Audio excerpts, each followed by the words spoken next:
Well, it is 1 o'clock, and I would like to welcome everybody to the meeting. I'm going to attempt to share my screen, and well, Zoom has added something new. So let's see. That's okay. We got it, Jeff. Okay.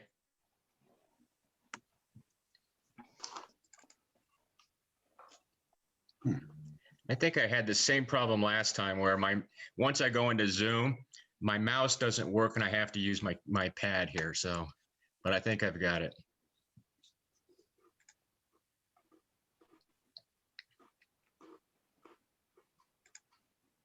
So far, no one's coming. Okay, welcome to the June 2021 Colorado MUFON meeting. My name is Jeff Hastings. I am the Colorado ASD Assistant State Director. I'm also a field investigator out here. I've done a couple of cases, not nearly as many as Doug, but today I will be hosting the meeting. Katie, the State Director, is at another conference. She will be trying to join us later in the presentation. Before we get started today, Ken St. John, the MUFON Chief Operating Officer, would like to say a few words. So Ken, you're up. All right, thanks, Jeff. I'll be brief to everybody's happiness. Well, the first thing I wanted to make an announcement for a number of years, we have operated MUFON radio on, can everybody hear me? I think I have some mute, so I can be set. Yeah, we need everybody to mute their microphones. The cycle law, and that was really as big as fibrosis made contact with the wall down the first stretch. All right. I try to talk over them. So we have for many years operated MUFON radio on KGRA. We had to curtail operations a couple years ago. We also do a live broadcast typically from the symposium. But I'm happy to announce that we've been able to resurrect that. Effective July 1st will be the return of MUFON radio on KGRA. If you're not familiar with KGRA, you can get information on MUFON.com. There's an ad there, and you can get the website address if you want to stream it, that type of thing. Race Hobbs, who's actually hosted for years, is also going to be hosting. Like I say, the first show will be premiering on July 1st. It is from 6 to 8 p.m. And it will always be on Thursday evenings from 6 to 8 p.m. So you might want to mark that down. Also, just as a reminder, in August 27th through 29th is the annual International Symposium, which MUFON puts on, and this year it is in Las Vegas. Fun time had by all and all of that.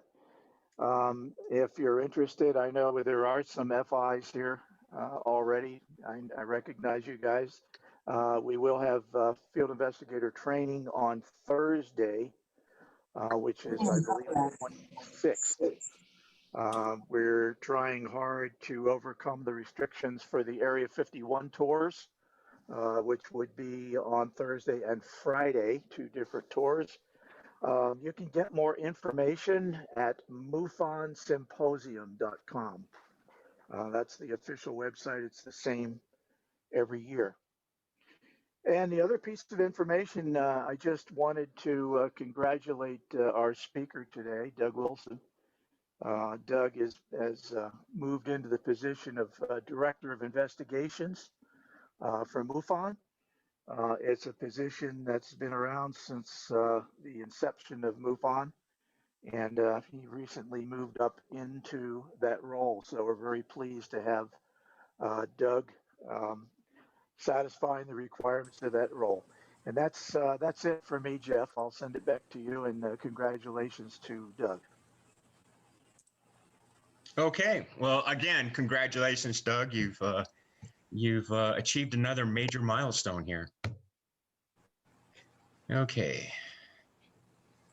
See if I can do what I was doing before.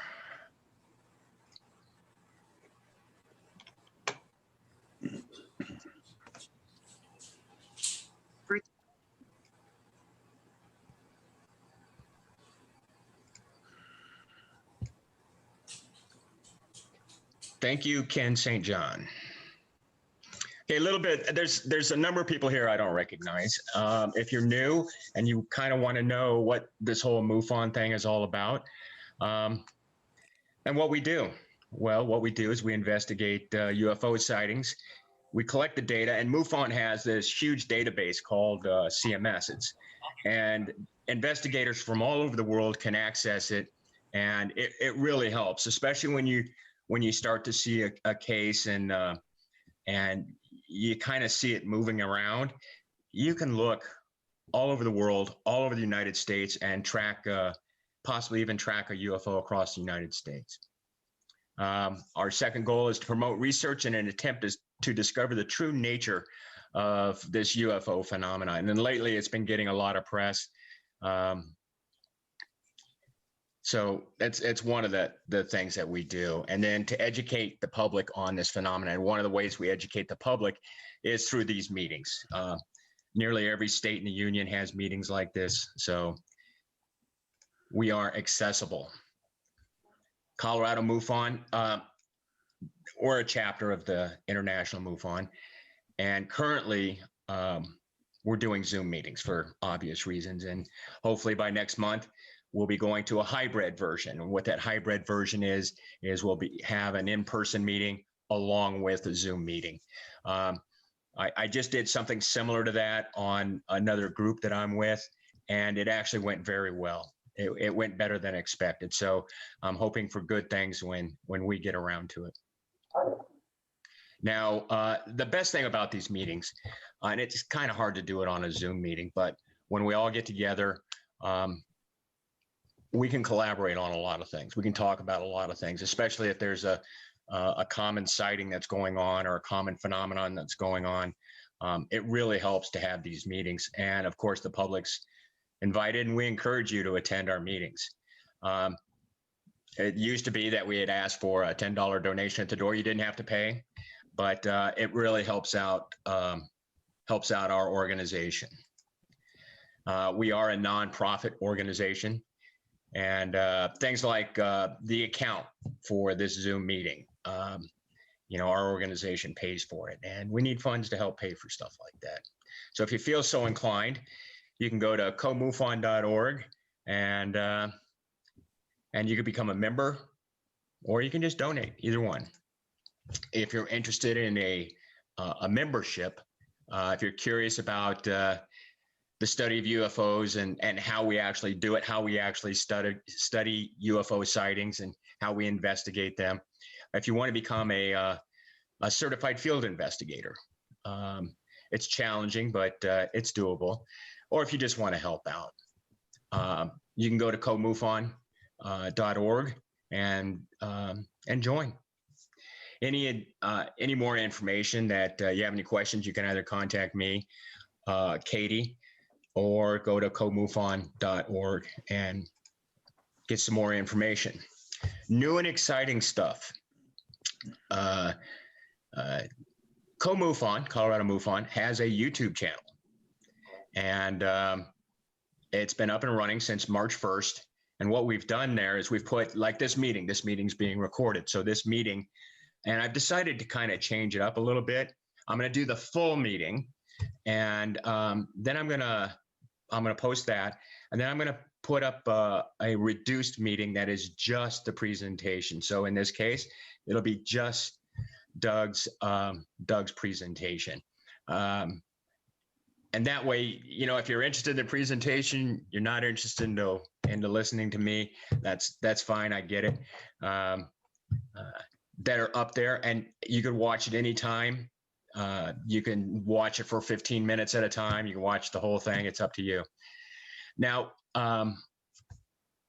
another thing that I've done is our previous speakers have put together presentations that I was able to break down, and I call it co-MUFON minutes. And they're anywhere from 5 minutes to 12 minutes long about a specific subject. And you can see up here in this area, up in here, this is kind of what they look like. And you could see, like, this year's a monthly meeting. It's 3 hours long. This was my first Zoom meeting. It's an hour and a half long. We went through that one pretty quick. But these, the co-MUFON minutes here, here's one for that's specifically about the flight 1628, and it's 6.5 minutes long. So it's nice little bits that you can go through and watch. And then there's another thing that I'm starting to add, and it's called co-MUFON YouTube clip series. What I do is I'll find Out of the way. interesting Out of the way. Come on. YouTube presentations. And I try to find them, like if you want to watch one on the Tic Tac, there's 1,000 of them out there. If you want to watch, the Nazi Bell, there's 1,000 of them out there. What I try to find is I try to find the same subjects because they're the major subjects, but from a different point of view. And I found this one here from Kurt. Kurt's a really nice guy, and he did an interview with Kevin Newth. And these guys are scientists, and the way they present it, they answered some questions for me that I had, like, that other people have too. Why isn't there a nice, clean, clear picture of a UFO? Well, watch this YouTube video and you might find out. Another thing is they talked about why do UFOs from the 50s, why are we still spotting in the 2020s that look similar? Well, if you watch this YouTube clip, it may answer your question. So these are some of the new things we have going on here at Colorado MUFON. Here's an overview of what, from an investigation standpoint, what we've done over the last 90 days. I used to do these for 30 days. To me, there wasn't enough meat there. So what I've done is I've given a snapshot of the last 90 days. That way, if you've kind of missed a meeting or two, it kind of gets you up to speed here. So over the last 90 days, we've had 55 new sightings. This is just Colorado alone, which is a lot. We usually do about 10 a month, 12 a month. And in the last 90 days, we've had 55. So we've been pretty busy. Currently, we have 18 open cases. We've managed to close 37 cases. Of those 37, 27 were IFOs. We were able to figure them out. And the investigators are doing really, really good work. You look at the details that they're putting in their reports, and it's pretty impressive. We had 3 hoaxes. I don't know why people do this. They watch, something on TV or a YouTube channel, and they think they can make something up and get it past us. They may get it past us, but a lot of times we catch it. So we had 3 for information only. Now, the information only category is kind of interesting. I know that 2 of these information are only cases are because they're historical. Some go back to the 70s. We'll get a report from the 70s or the 60s. And there's no way that we can really, really investigate it if there's no newspaper reports, if there's no police reports. Police don't keep this stuff hanging around. So it's tough, but we don't want to throw it in the hoax category. We don't want to just throw it away. So we keep it there for information only. The insufficient data. A lot of times it's a really good case. It's a really interesting case. The witness has requested to be anonymous, and they put their report in and they're done. And it's a credible report. So we put it in there. The good thing about that, and coming back full circle to the CMS, the MUFON computer management system, what this allows you to do is the case doesn't get dumped. It's there, and an investigator like myself or another investigator, if we can see more than just the cases that are closed, what it allows us to do is develop patterns, or at least put lines between data points.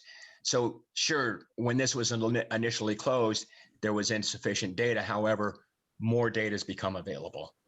Another witness has come forward and corroborated independently a previous sighting. So that's really important. And then we've had 2 unknowns. And unknown does not mean flying saucer from Venus. We couldn't figure it out, which is good. Anyway, then I have a special note here. I covered it last time in depth. I'm not going to cover it in depth here, and that has to do with the rapid investigation disposition for repetitive cases. We had 55 cases, and about 10 of them were Starlink. So that's a repetitive case, and I handle those. They come in. I develop a table of when they're going to fly over, and I look at the sightings, and I can say, okay, Starlink, and I fill out a form and put it in. So anyway, I just wanted to put that note up there. And serial hoaxers are they're hard to catch, but we still catch them sometimes. Today's headliner. Now, I started, and I had to check. I had to pull my badge up. I became a member in 2014. And I became a member right after I retired, and I had some extra time on my hands. And I heard about this organization called Colorado MUFON that held these meetings, and they were having a meeting coming up, and it turned out it was going to be the Christmas party. So I felt kind of weird about going to a Christmas party where I didn't know anybody, but I went anyway. I met Doug. I left there, and I forgot. Little personal story here. I left my coat there. Doug took it. I saw him at a meeting or 2 later. He said, "Hey, you forgot your coat last." Come on, I had to join then. So anyway, Doug has been a UFO researcher, investigator for 45 years, has completed over 800 cases. I remember when they only had a little over 400. From 1990 through 2005, Doug has logged thousands of hours investigating and observing the boundaries of Area 51. He's got a really good story about that too. Someday he'll have to tell it again. He has contributed to the research and articles to several publications, has been involved in the training of UFO field investigators for over a decade. Doug was the guy that trained me. Doug has been a member of the Mutual UFO Network for over 15 years, where he has served as field investigator, Colorado chief investigator, Colorado state director, MUFON chief investigator, and is currently, as was announced today, director of investigations in the United States. So with that, Doug, as soon as I figure out which buttons to push here, let's see, I'm going to make you the host. Okay. Now, what that means is I can't mute people. I learned that last time. So here you go, Doug, and thank you for this presentation. Well, thank you, Jeff, and thank you, Ken. It's always nice to hear worse. See, I've already started. It's always nice to hear worse things about you than you thought. But what I meant to say is it's always nice to hear nice things about you than you expect to hear. So that's a joy, and I appreciate it. Before I get started, I would like to say that I have really enjoyed every bit of the work I've done for MUFON. For those of you who are not members, consider it. It truly is like belonging to the biggest extended family you'll ever find, and in a good way. You know, you don't have too many of the crazy aunts and the crazy uncles. You got a couple of them, but that makes life really good. You know, when you've got a few of the more zany family members hanging around on the edge. But for the most part, MUFON is simply the ability for all of us who have an interest in this subject. You don't have to be a deep believer. You can be just curious about the subject. But MUFON offers us all a safe haven where we can come together in all of our different levels of interest and belief. We can talk with respect to one another. We can learn from one another. And my favorite thing, I teach classes to new MUFON investigators twice a week. And I always like to tell them that one of the best things about the word or the acronym MUFON is that big, beautiful M at the beginning, because it stands for mutual. And mutually, we are all so much better off, you know, whether it's just wanting a place to come and talk or whether we really have a need. And some of our members have a deep need to get involved with the UFO subject and to do as much digging and research and investigating as they can possibly stuff into their life. And wherever you are on that spectrum, MUFON truly has a place for you. So that's my little blurb about MUFON. I don't like to ever miss a chance to give it because it truly is important to me. Well, today I've got a topic, and let's see if I can figure out how to make this work. I'm going to share my screen as soon as I figure out where that's not it. There it is. Okay. Hopefully you can see that. It's the opening screen of my presentation. Can someone just say yes? No, nobody's saying yes. So then Yes. I take, Yes. oh, Yes. okay. Ooh, I was nervous there for a second. I thought I had really messed up something. Okay, well, hopefully it's going to go a lot smoother now. All right, so if you can see that, that's the starting point for all of this. And I gave this presentation for the first time, I want to say about 5 years ago at a Colorado MUFON meeting. And the first time I gave it, I was satisfied with how it went, but I felt as though it went just a little longer than was really comfortable for some speakers. So for those of you who might have seen that one, if you're listening along and you go, gosh, something's missing, I did pull a few small things out, but I think hopefully rather than making it less, I hope it made it actually a better presentation. So I want to start by saying, as you can see, this is titled The Coming of the Saucers. This presentation is going to take the 1947 introduction flap, really.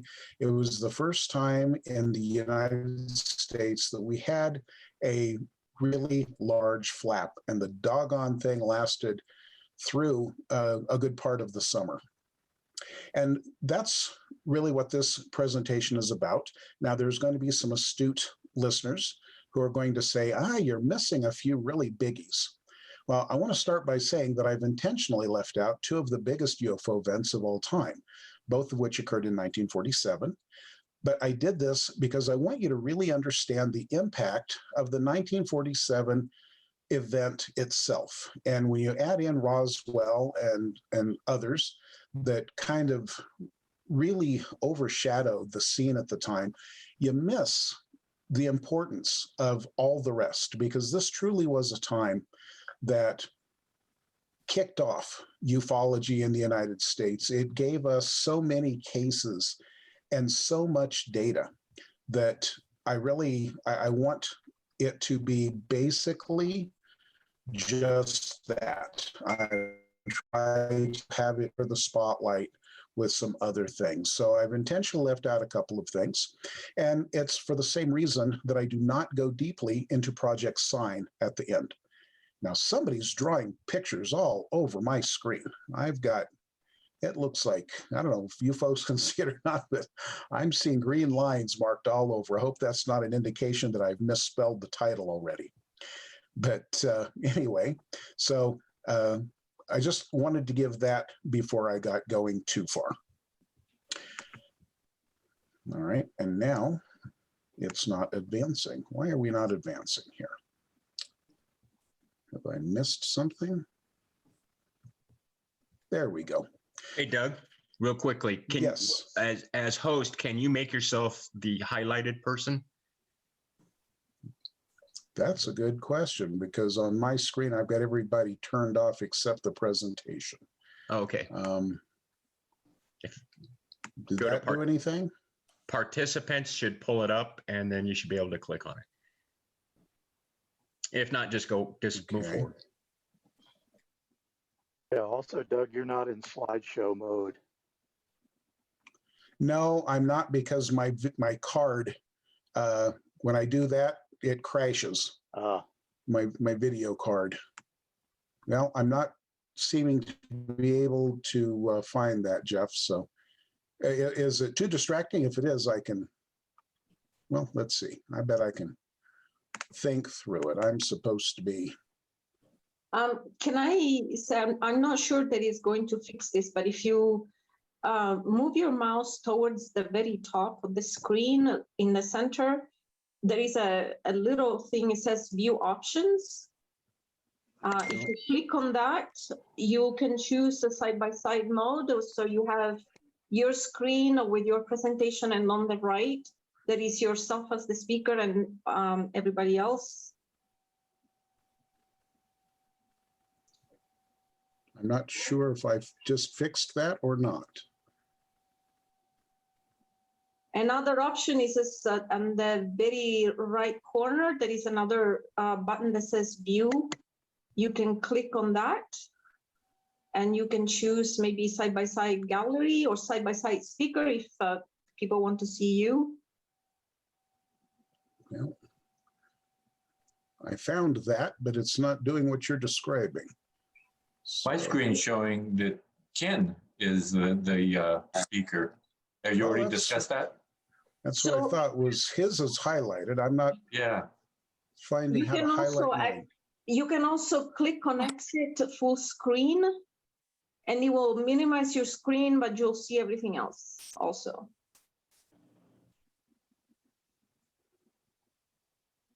Okay, well, I think that's what I just did.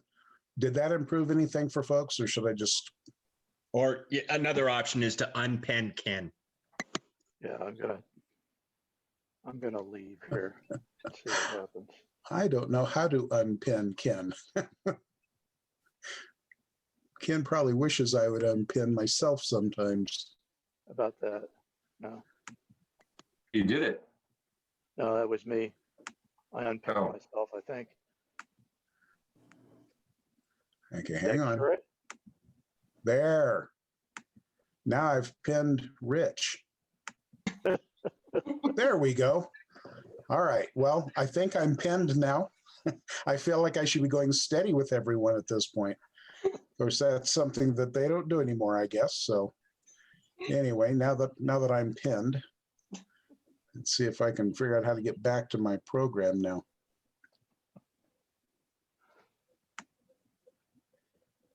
Okay. Whoops. And now can everyone see my presentation screen again?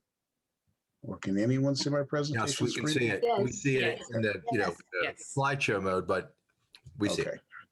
All right. Okay, so let's see if we can carry on here.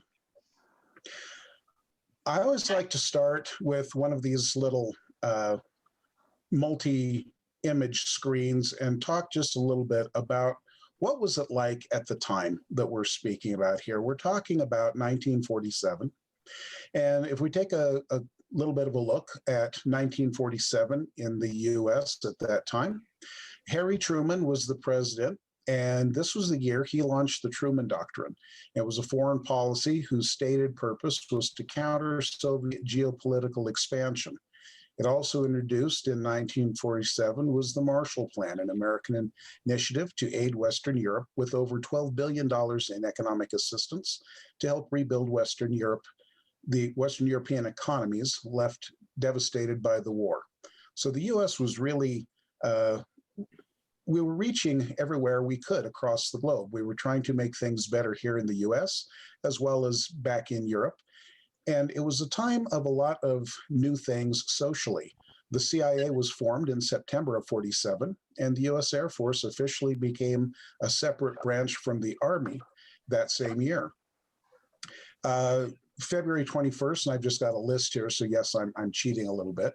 On February 21st, the Polaroid land camera, the first instant camera, was introduced. And then in November, Howard Hughes finally flew the Spruce Goose, the largest aircraft ever built. The classic film Miracle on 34th Street was released in June. And also in 1947, the transistor was invented. So there was a lot going on. And probably, in my mind, one of the most exciting things in 1947, other than UFOs, was that on October 14th, Chuck Yeager broke the sound barrier in the Bell X-1 rocket plane named Glamorous Glennis. And something to remember when we're going through this presentation is that Chuck Yeager was flying at 891 miles per hour. Okay, so he was just a little over, not actually, I think is almost 100 miles per hour over the speed of sound at that point. So that's kind of an important thing to keep in mind as we go through this. The U.S. Public was not accustomed to hearing about things going that fast. And here, for the first time, we broke the sound barrier, but there was so much going on in the news about these unknown objects that were apparently going at a much greater speed even than Chuck Yeager had been able to do. Let's see. I have to remember that I have to go over here in this mode to advance the slideshow. Here's a couple of other things about the U.S. at that time. Reynolds Wrap was introduced in 1947, as was the Frisbee.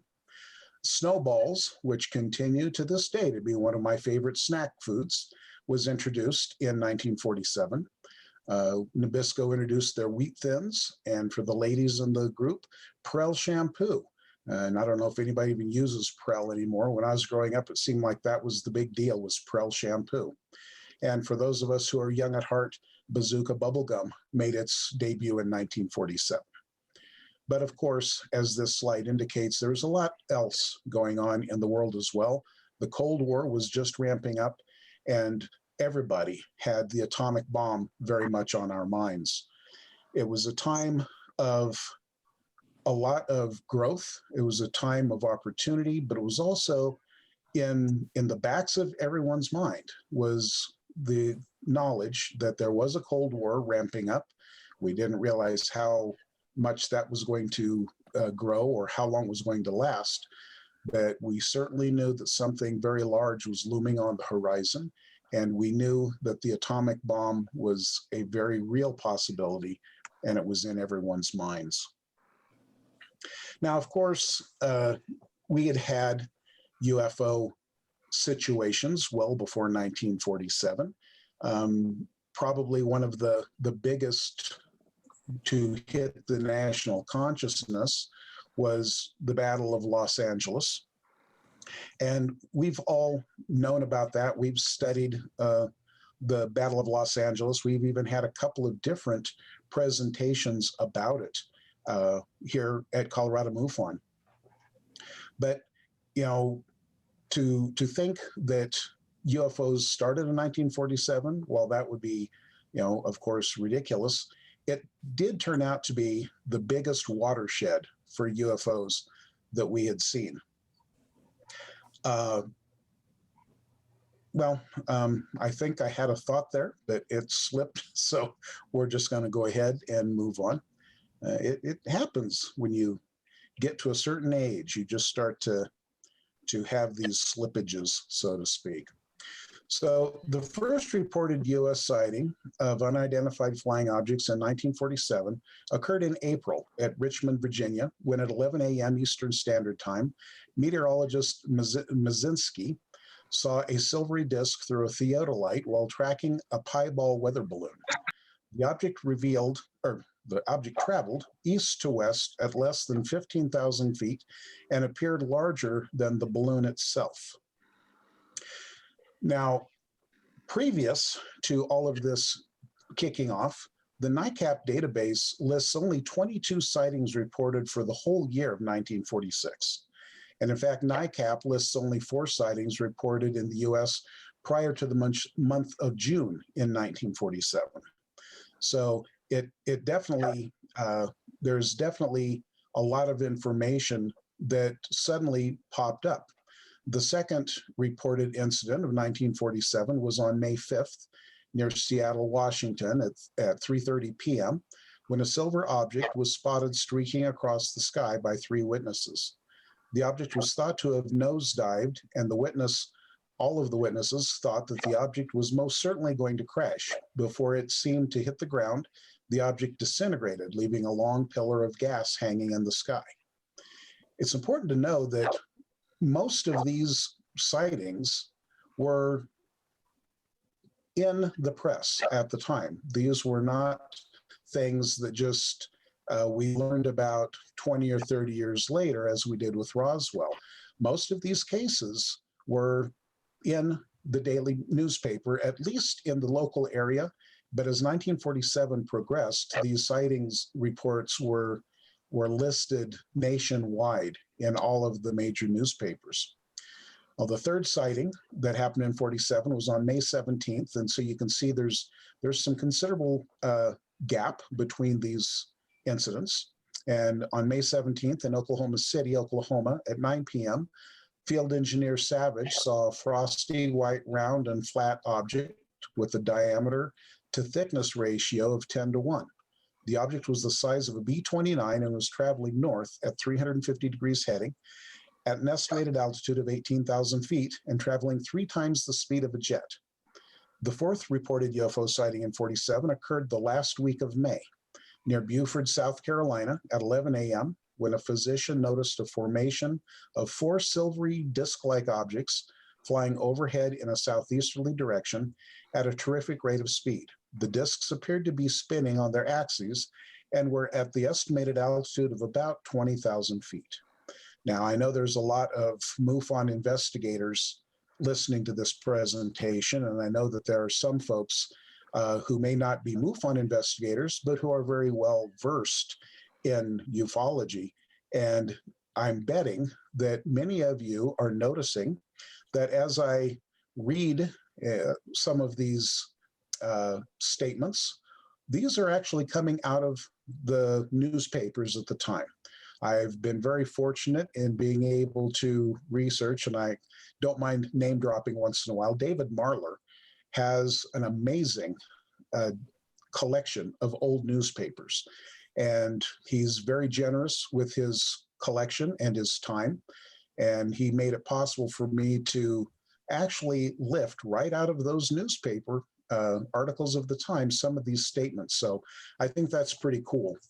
Well, as this current slide shows, that after so few sightings in the first 5 months of 1947, the month of June of 1947 came in kind of like a dam bursting. And just like most floods start out as a trickle, we had that trickle earlier in the year. Oh my. If everyone could just think to mute their microphones, that would be greatly appreciated. So we had the trickle for the first few months, but then in June, it was one of those situations where we went from uh-oh to oh my gosh, here they come. And we really did start to get a lot more activity going. And at that time, as the map here shows, after so few sightings in the first 5 months, the month of June came kind of like a dam bursting. June 1st through 15th, there were 9 sightings, more than double the number that we had seen previously in this year. And this was approximately 1 sighting every 36 hours. I like to, in this presentation, because there is so much material, I like to try to do a running tabulation of how often these cases were coming. It really does help to give us more of an idea of just how frequent these sightings were coming in together. So at this point, they were having about 1 sighting every day and a half, and it increased in just 15 days of 47% more than what we had had in the previous month. And as that dam burst suggests, that's quite a trickle. One of these sightings occurred on June 14th near Bakersfield, California. At 2:15 p.m., veteran pilot Richard Rankin and a young boy saw 10 almost round or flapjack-shaped objects in formation at 9,000 feet and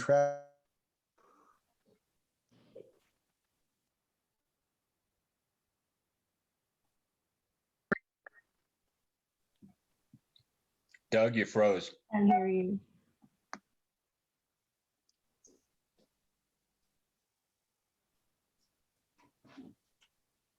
From June 16th to the 20th, just 5 more days, there were 9 more sightings, or about 1 sighting every 12 hours.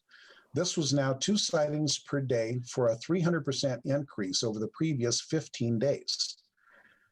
On June 19th in Webster, Massachusetts, one of the earliest cases of humanoid reports, an older, unidentified woman observed a low-flying object with an occupant inside who, in her words, looked like a Navy officer.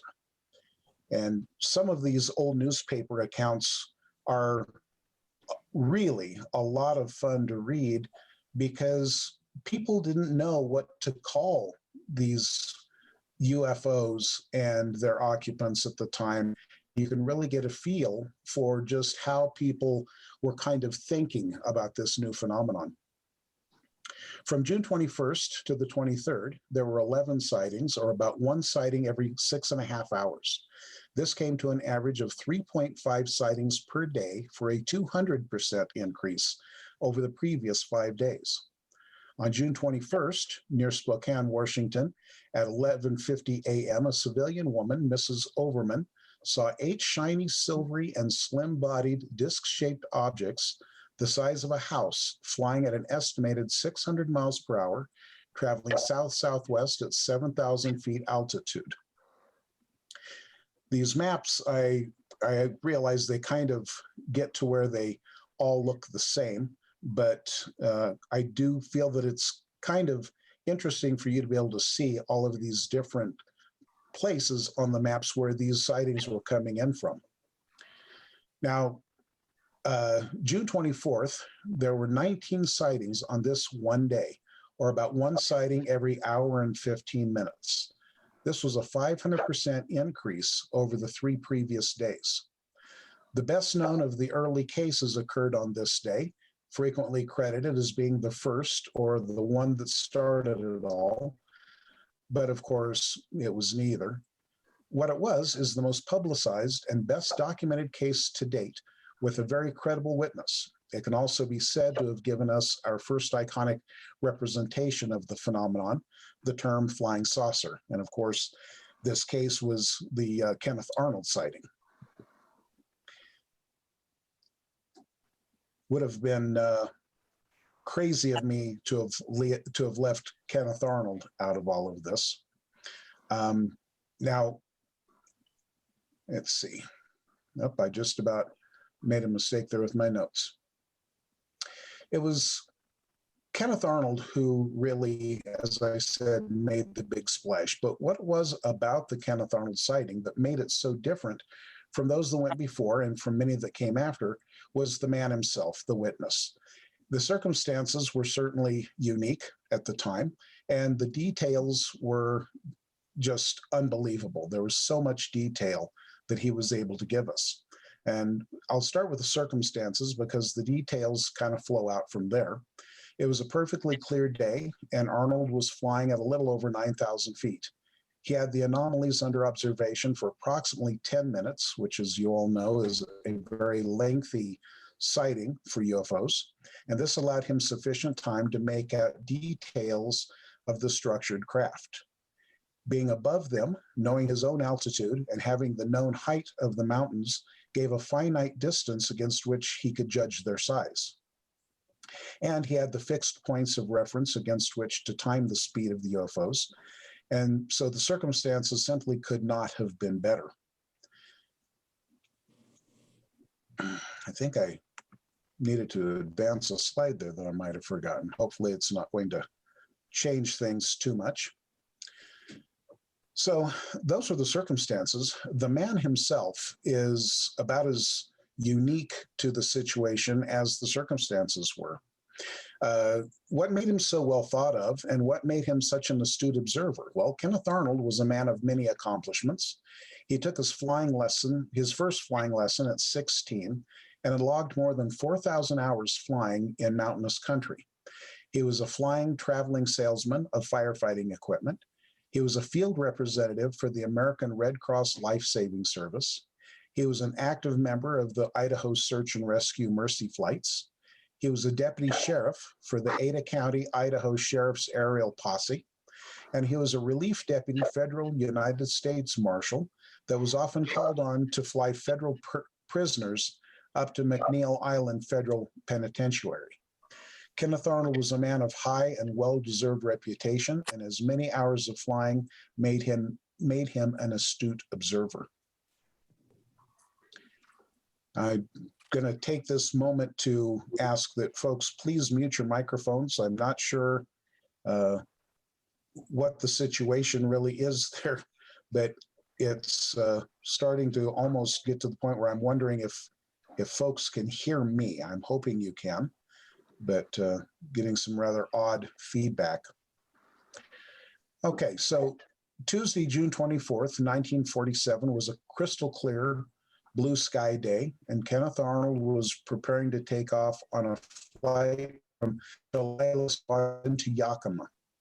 Arnold had decided to spend some time searching the high plateau of Mount Rainier for the wreckage of a C-46 Marine transport that had reportedly gone down in that area just a few weeks prior. There was a reward out for anyone who could help find that Marine transport, but it's not clear if Arnold was aware of that at the time or not. He never really mentioned it, and knowing Arnold's reputation, he probably would have been searching for it either way. Well, Arnold took off from Chehalis, Washington Airport at approximately 2 p.m. and headed for the high plateau of Mount Rainier, which was an elevation varying from 9 to over 10,000 feet.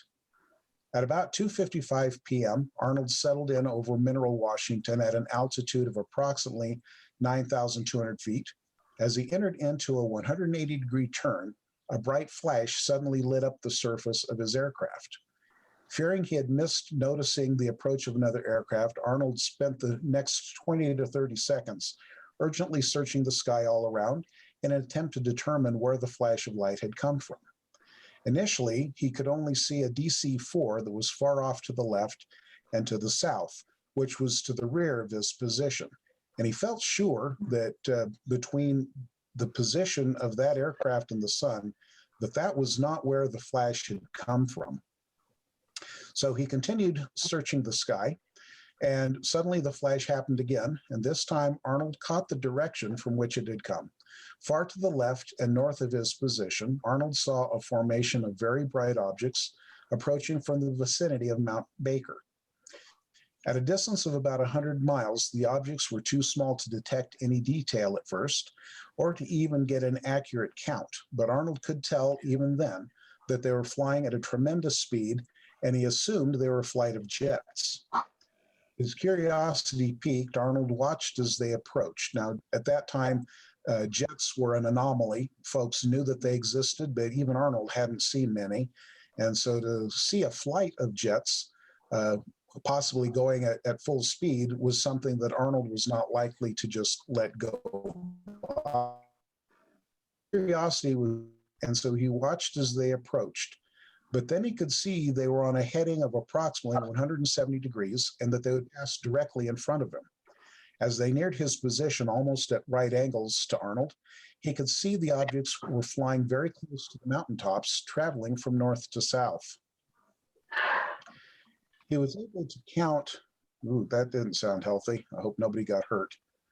He was able to count 9 objects flying diagonally in a reverse echelon formation with a larger gap between the first 4 and the last 5 objects.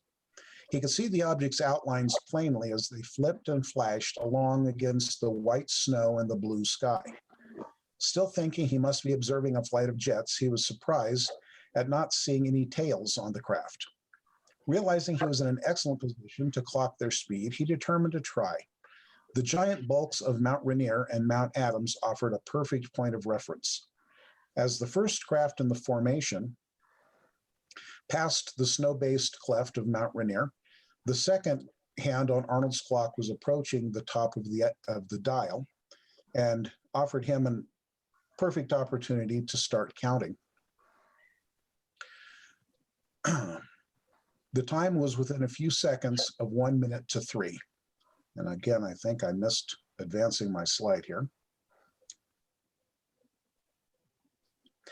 As the last of this group of objects sped past the southernmost crest of Mount Adams, Arnold again glanced at the sweeping second hand of his instrument clock. As closely as he could determine, the formation of aircraft had covered the distance between Mount Rainier to the north and Mount Adams to the south in 1 minute and 42 seconds. Using the known locations of the peaks of the Cascade Mountains as one point of reference, Arnold quickly determined his own position as a second point of reference. And by doing so, he was able to get a very close approximation of the distance between himself and the flight of objects.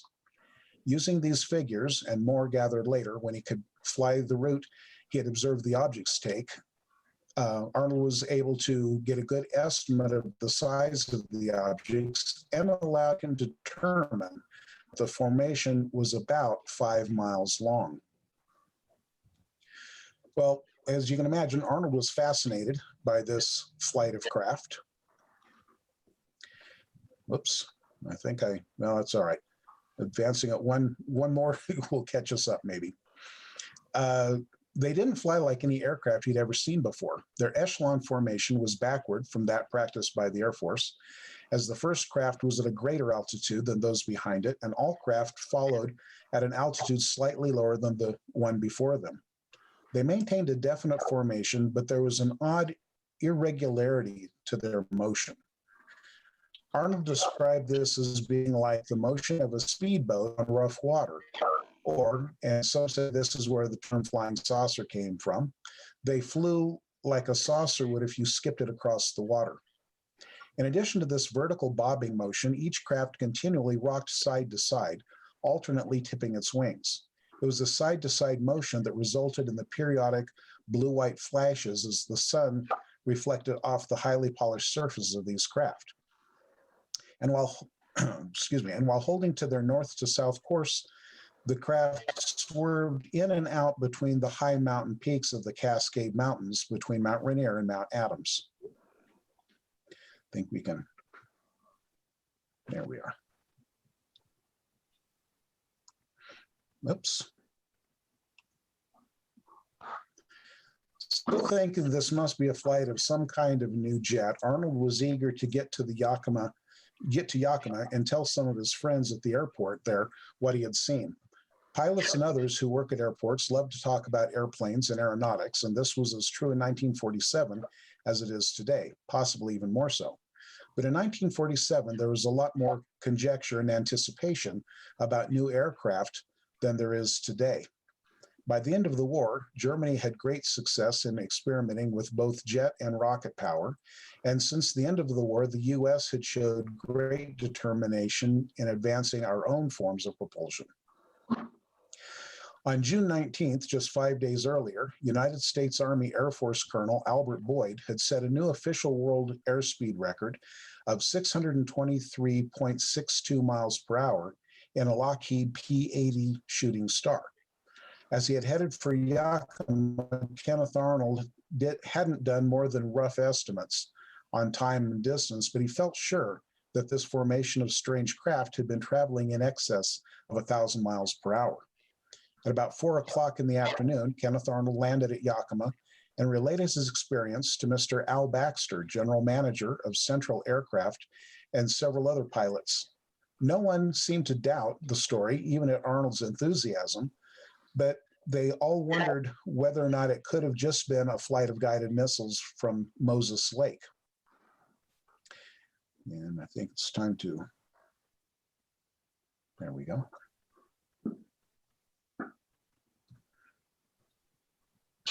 Somewhat deflated, Arnold got back in his Cal Air and took off for Pendleton, Oregon, During the flight, he made some rough calculations based on the numbers he had gathered during his sighting.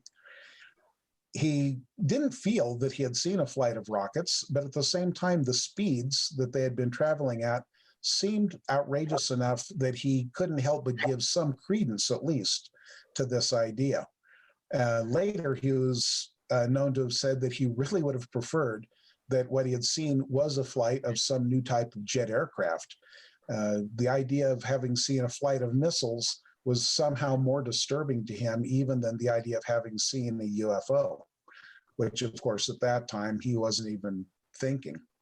But when he landed at the large airfield at Pendleton, he found quite a group of people there who were ready to greet him. The basic story had arrived ahead of him, and everyone was eager to hear all the details. Excuse me. Arnold retold his story and added the figures he had come up with during his flight from Yakima to Pendleton, but he stated that he couldn't be sure he hadn't made a mistake, as the numbers still seemed too high, and he had been partially distracted by piloting his plane. Arnold and several others went through the math again, and everyone kept coming up with figures in excess of 1,700 miles per hour. Someone even tried using the distance between the bases of Mount Adams and Mount Rainier, which would be far shorter than what Arnold was certain the objects had flown. And yet the figure was still over 1,350 miles per hour. At that point, Arnold was sure they had to have been guided missiles. Now, among those in the crowd, I think I've got a picture here to go with that. Among those in the crowd were several newspapermen. When describing the motion of the objects, one analogy Kenneth Arnold had used was that they flew the way a saucer would if it slipped across water.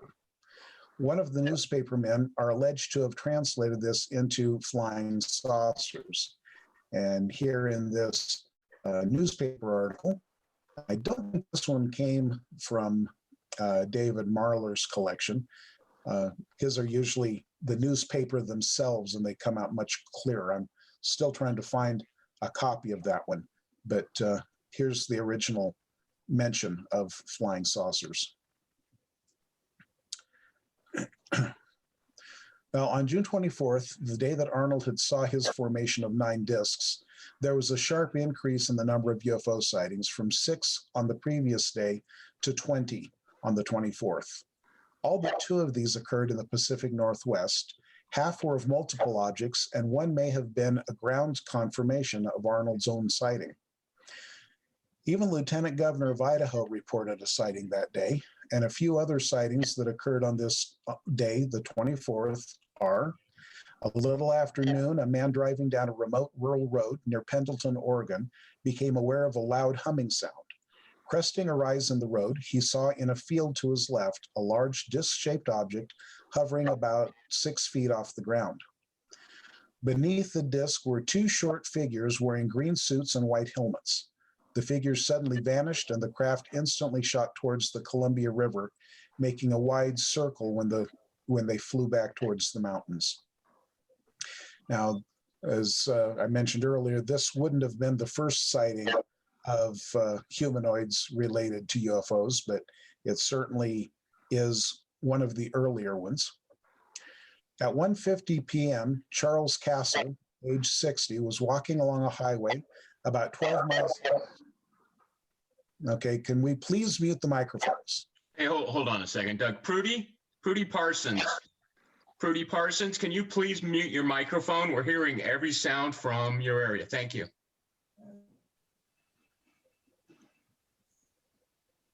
Okay, well, thank you for that, Jeff.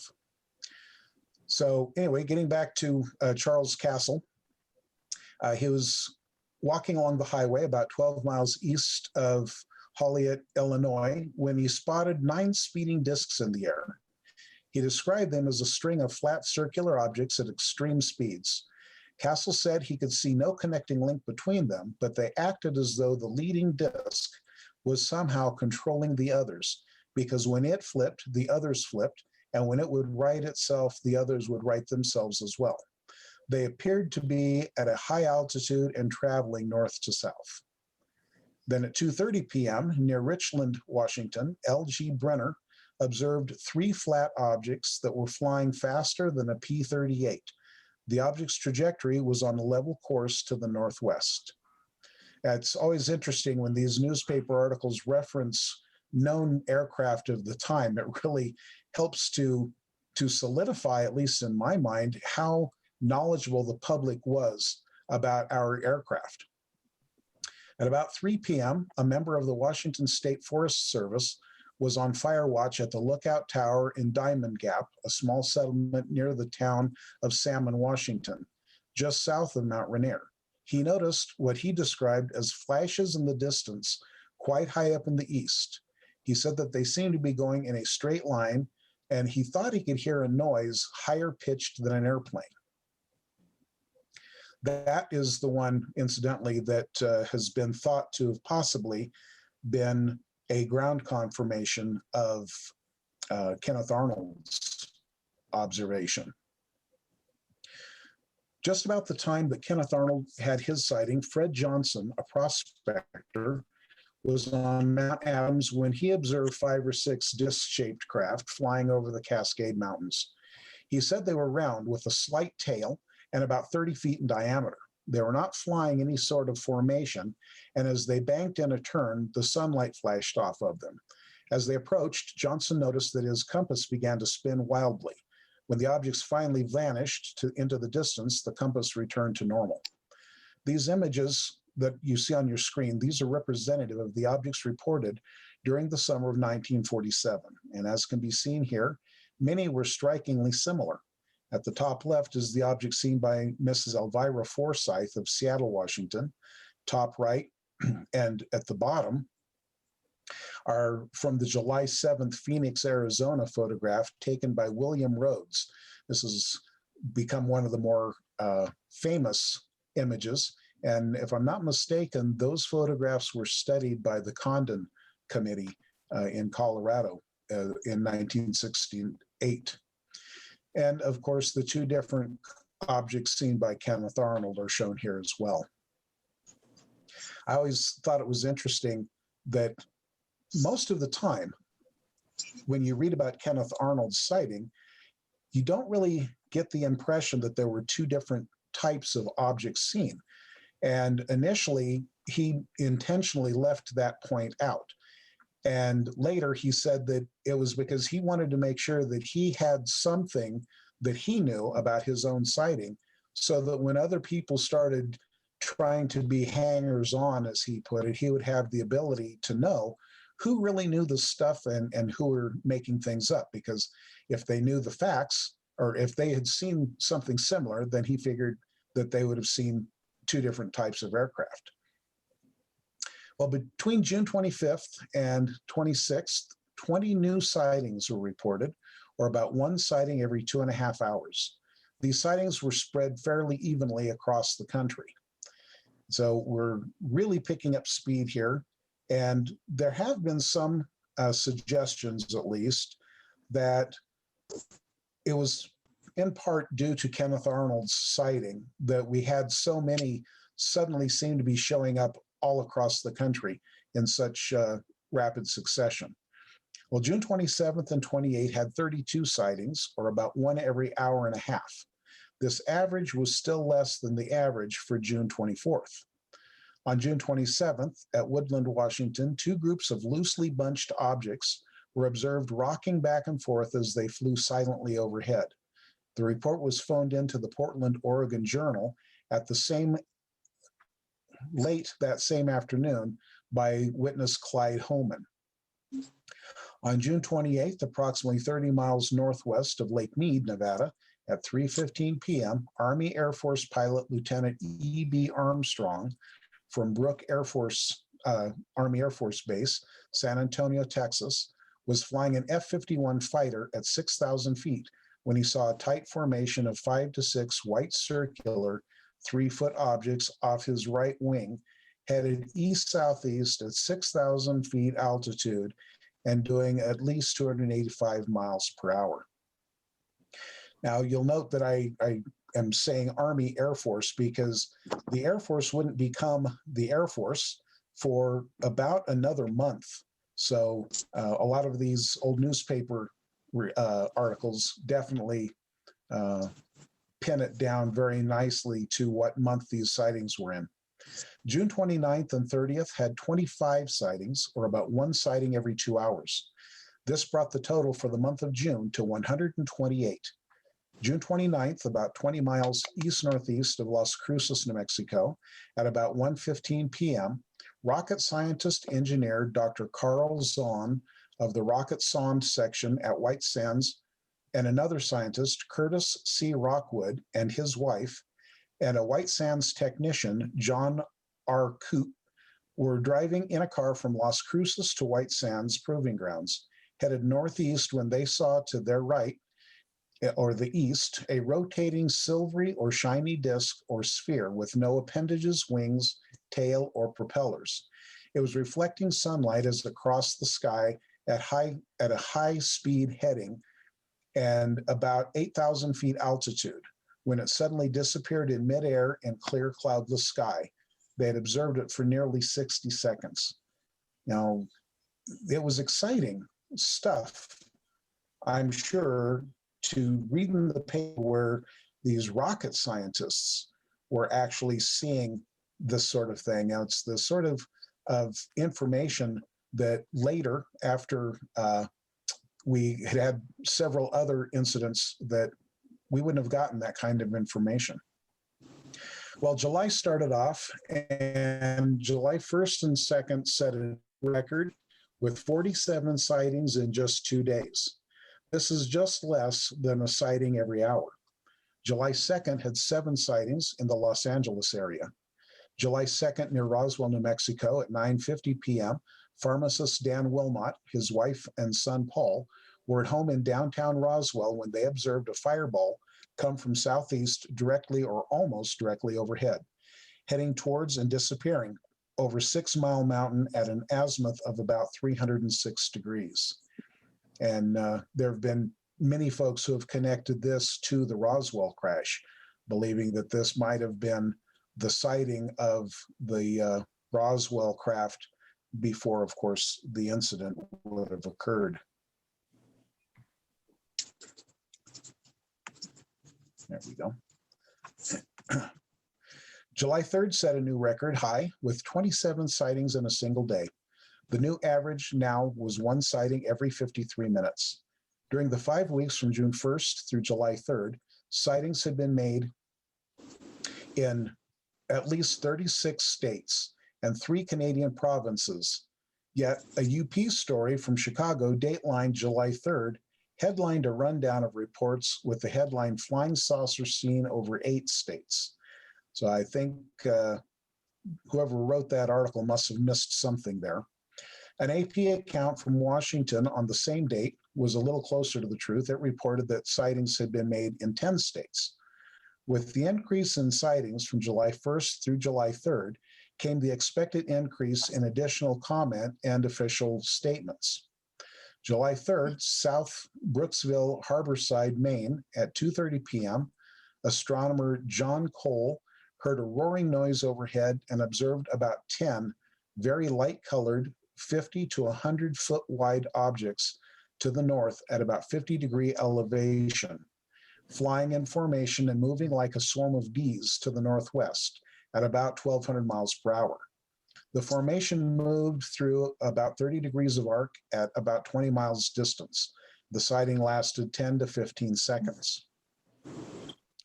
You know, the good news about all of this exciting stuff happening when it did is that when Project Sign finally did get going, these were the cases that they looked at in their first attempts at making a recommendation to the Air Force. Well, there were 88 specific sightings listed for July 4th, 1947, coming from an area comprising 24 states and 1 Canadian province. Well over 400 people from all walks of life witnessed the phenomenon. Approximately 2/3 of these observations took place during the daylight hours, or dusk, describing disc-shaped, round, or oval objects. Among the many night reports were several accounts of fireballs. Nearly half of the sightings described multiple objects, with some groups flying in V formations. Most of the sightings were very brief, describing objects flying in a straight course at tremendous speeds. But there were many reports of longer duration, as well as a number of sightings of slow-moving or hovering objects. Of the 88 sightings on July 4th, 19 were in the Portland area. And it's important to note that at that time in our history, fireworks were not as readily available as they are now. And of course, anyone who investigates UFOs over the July 4th. Izzy, how much is this? 20. Okay. Ask my dad. Hey, Order me a Coke. there's somebody that says iPhone. Can you mute your microphone? Yeah, can you mute your microphone, please? There we go. So on July 4th, Independence Day, official statements were released from Wright Field, acknowledging the reports were being received and examined there. In a dispatch from Chicago, Major Paul Gaynor was quoted as saying that a preliminary investigation of reports had been dropped because of a lack of concrete evidence. And a Washington spokesman was quoted as saying, the Air Force people are inclined to believe either that the observers just imagined they saw something, or that there is some meteorological explanation for the phenomenon. Well, that was two statements on July 4th. But among the meteorological possibilities was a fanciful one involving icing conditions in high clouds that can produce large hailstones, which might have flattened out and glided a bit. The Washington spokesman added that a preliminary study of the reports has not produced enough fact to warrant further investigation.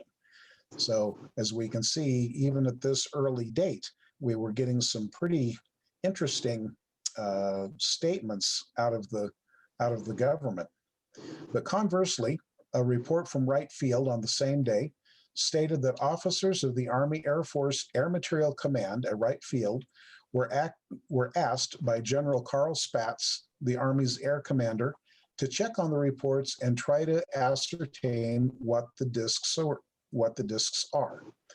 Lieutenant William C. Anderson, public relations officer at the field, said, so far, we haven't found anything to confirm that the discs exist.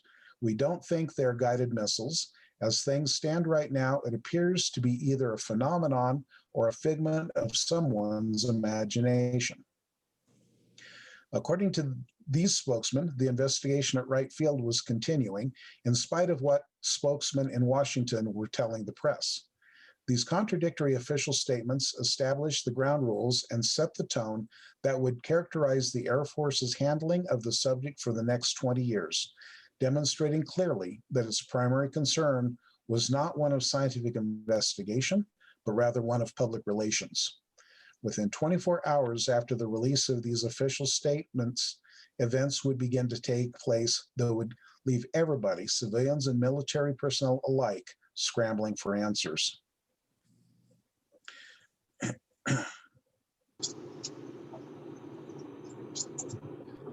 Well, if June 24 had been a dam bursting, July 4th was an atomic blast. On July 4th, 1947, there were 88 sightings reported for this single day, more than the first 26 days of June combined. The new average was set at one sighting every 16 and a half minutes.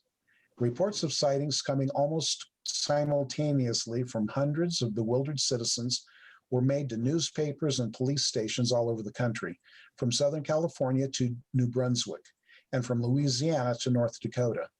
People everywhere were experiencing the beginning of one of the most massive waves of UFO sightings on record. Reports came from all kinds of observers, from picnickers and holiday crowds to policemen and public officials, and from pilots, farmers, professional men, housewives, and bus drivers, all on one day. On July 5th, excuse me, I have to.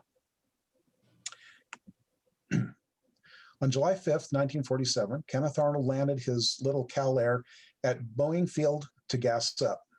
While there, he heard the amazing news that a photograph had been taken of one of these flying saucers the night before. There was also the story about the sighting of several discs by a United Airlines crew, but it was the photograph taken by one Frank Raymond, a Coast Guard yeoman, that sparked Arnold's interests. Rushing uptown to the Seattle office of the International News Service, Arnold was determined to see the blown-up print of the flying saucer for himself. As it happened, Captain E.J. Smith and his co-pilot, Ralph Stevens, part of the crew that had seen the discs the night before, also happened to be there inquiring about the photo. One of the reporters took a photograph of Kenneth Arnold, Captain Emil J. Smith, and Ralph Stevens looking at the photo taken by Frank Raymond. And that's the image that we see here.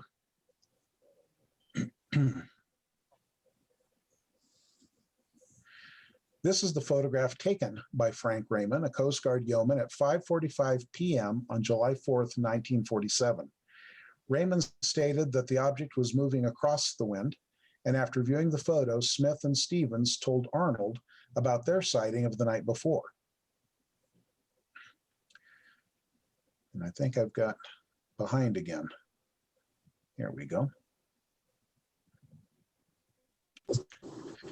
At 9:04 p.m., United Airlines Flight 105 took off from Boise Municipal Airport en route to Seattle, Washington.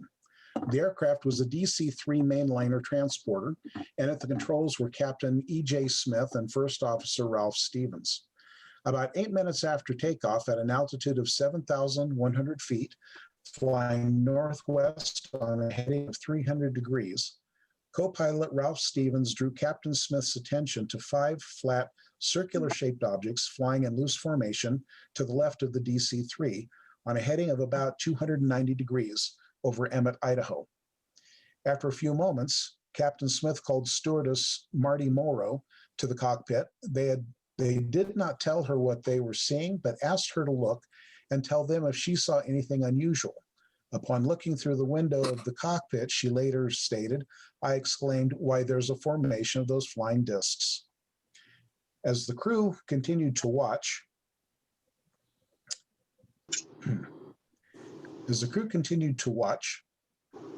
the 5 objects appeared to open and close in formation, then veered off to the left of the transport. Captain Smith called the Ontario, Oregon CAA radio communication station and asked if they could see anything in the area of the DC-3, and the response was negative.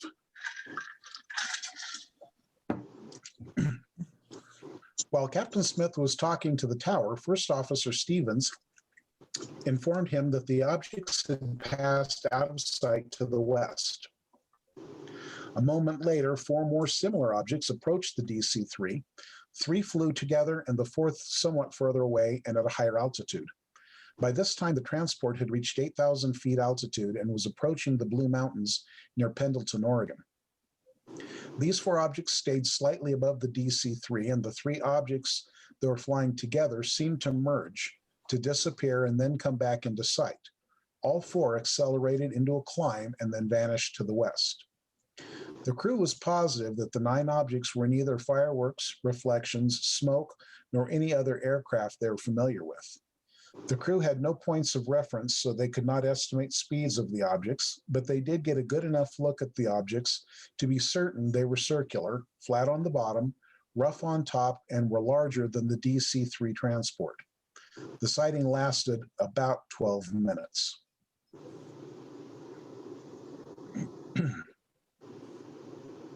July 5th, the day Arnold met Captain E.J. Smith, had 77 sightings reported, or 1 every 18 and a half minutes.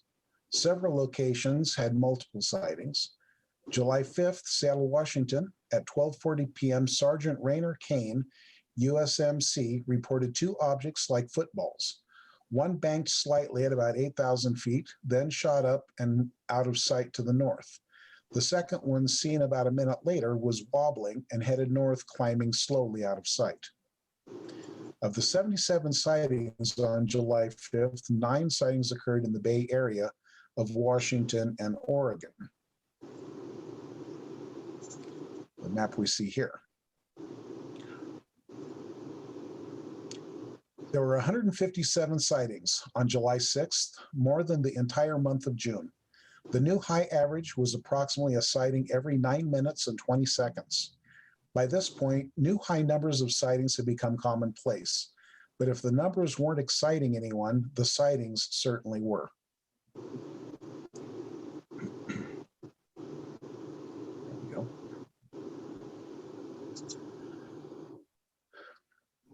Of the 157 sightings on July 6th, there were 15 sightings in the Birmingham area, 13 in the Bay Area, and 7 in the St. Louis, Missouri area.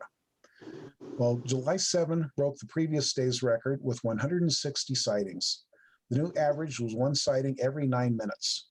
And by this point in 1947, every state in the continental US except West Virginia and Georgia had had at least one reported sighting.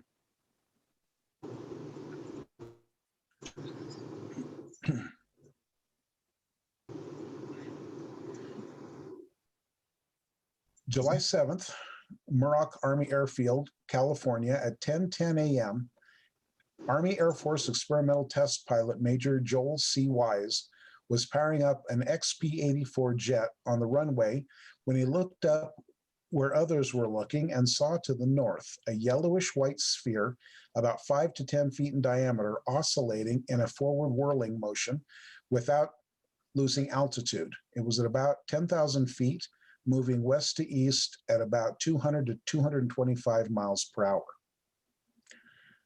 Well, of the 160 sightings on July 7, 19 sightings occurred in the Seattle-Tacoma area, and 12 sightings were in the Chicago area.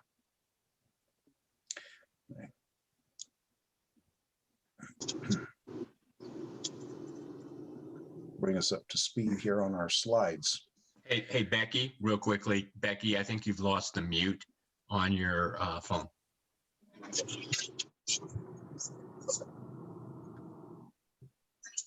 There we go.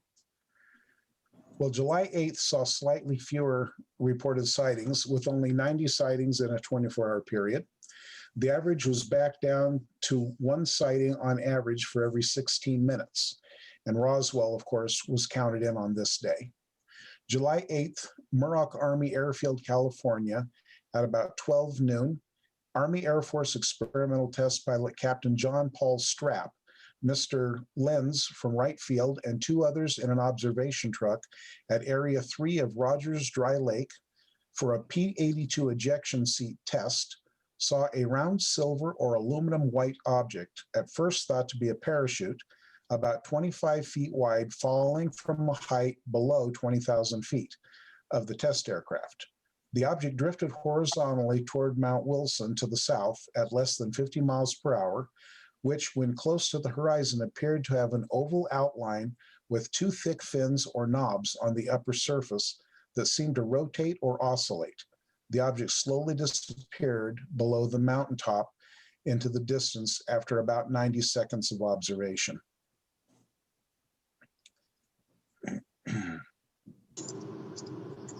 Then on July 9th, 1947, at about 12:17 p.m.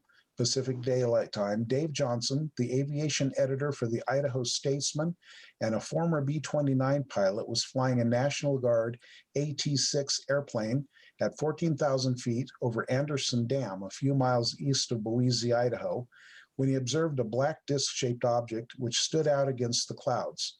Johnson watched the disc for more than 10 seconds and tried to photograph it. He said the object made a half roll and then a stair-step climb and vanished into the clouds. That observer, by the way, would play a very large role in the Kenneth Arnold story. If you've ever read Kenneth Arnold's book, it's that observer was one of his close friends after the sighting. Well, the totals for July 9th and 10th slipped even farther to 42 sightings in 48 hours. The average for these 2 days was a sighting every 68.5 minutes. July 11th through the 15th had 19 sightings, or about 3.5 sightings per day. July 12th, Sandpoint Naval Air Station, Washington, at 6:35 p.m., Seaman John C. Kennedy and Seaman Ben Bobberly reported a disc-like object observed flying overhead, heading east toward Kirkland Air Force Base, Army Air Force Base, over Lake Washington. The object was silvery, perfectly round, and made no noise.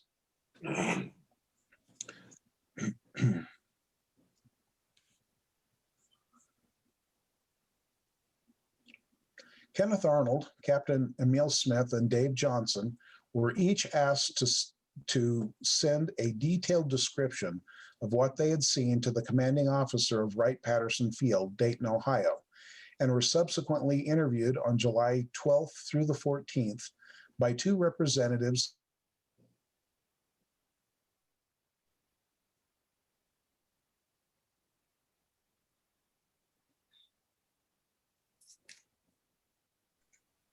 Looks like you froze there, Doug.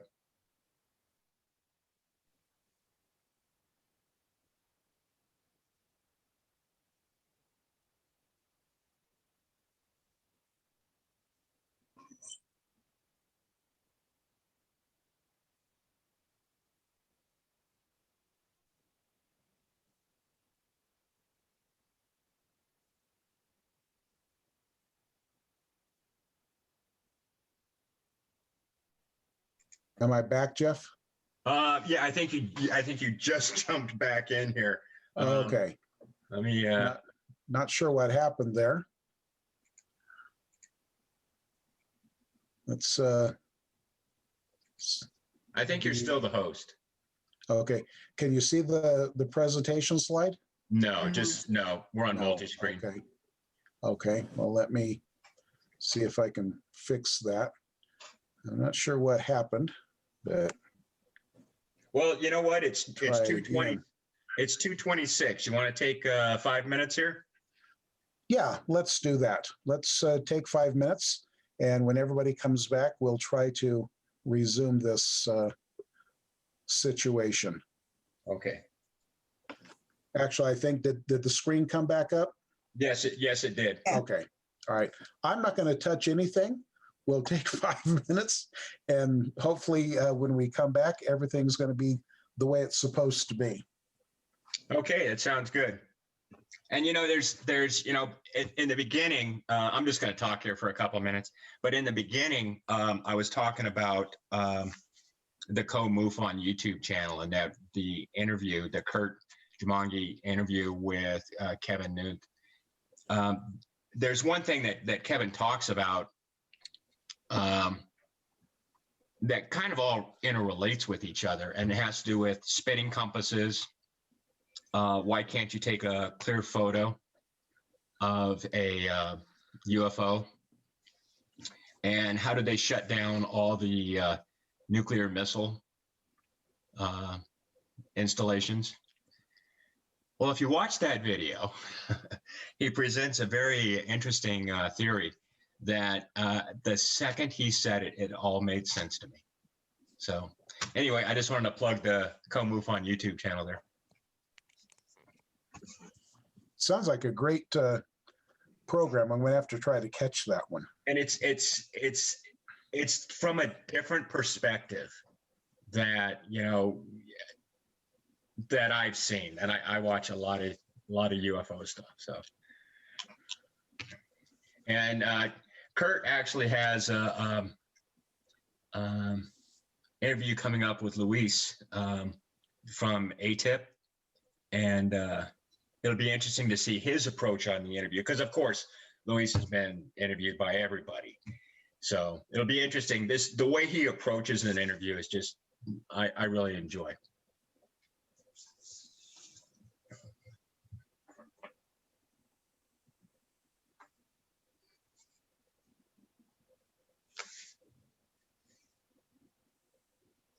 I'd put music on now, but I don't know how to do that. So. Yeah, that's the sort of thing Katie knows how to do. Yeah.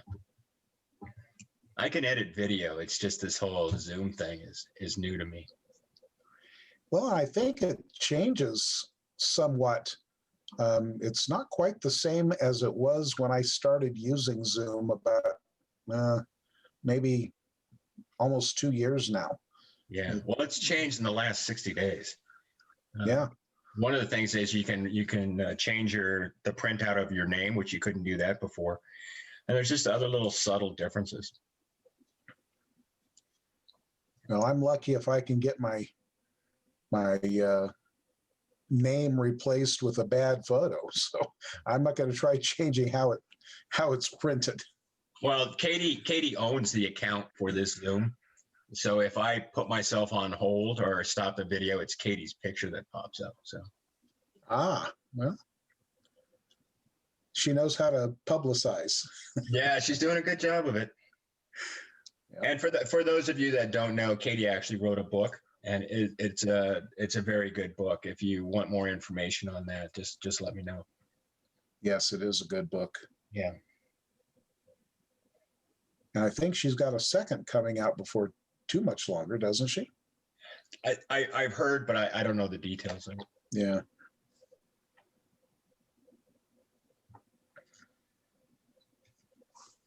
I've got her book. I've got Barry Roth books. I think Barry's on here too. I've got his book. Very good. Of course, David Marler's book is just incredible.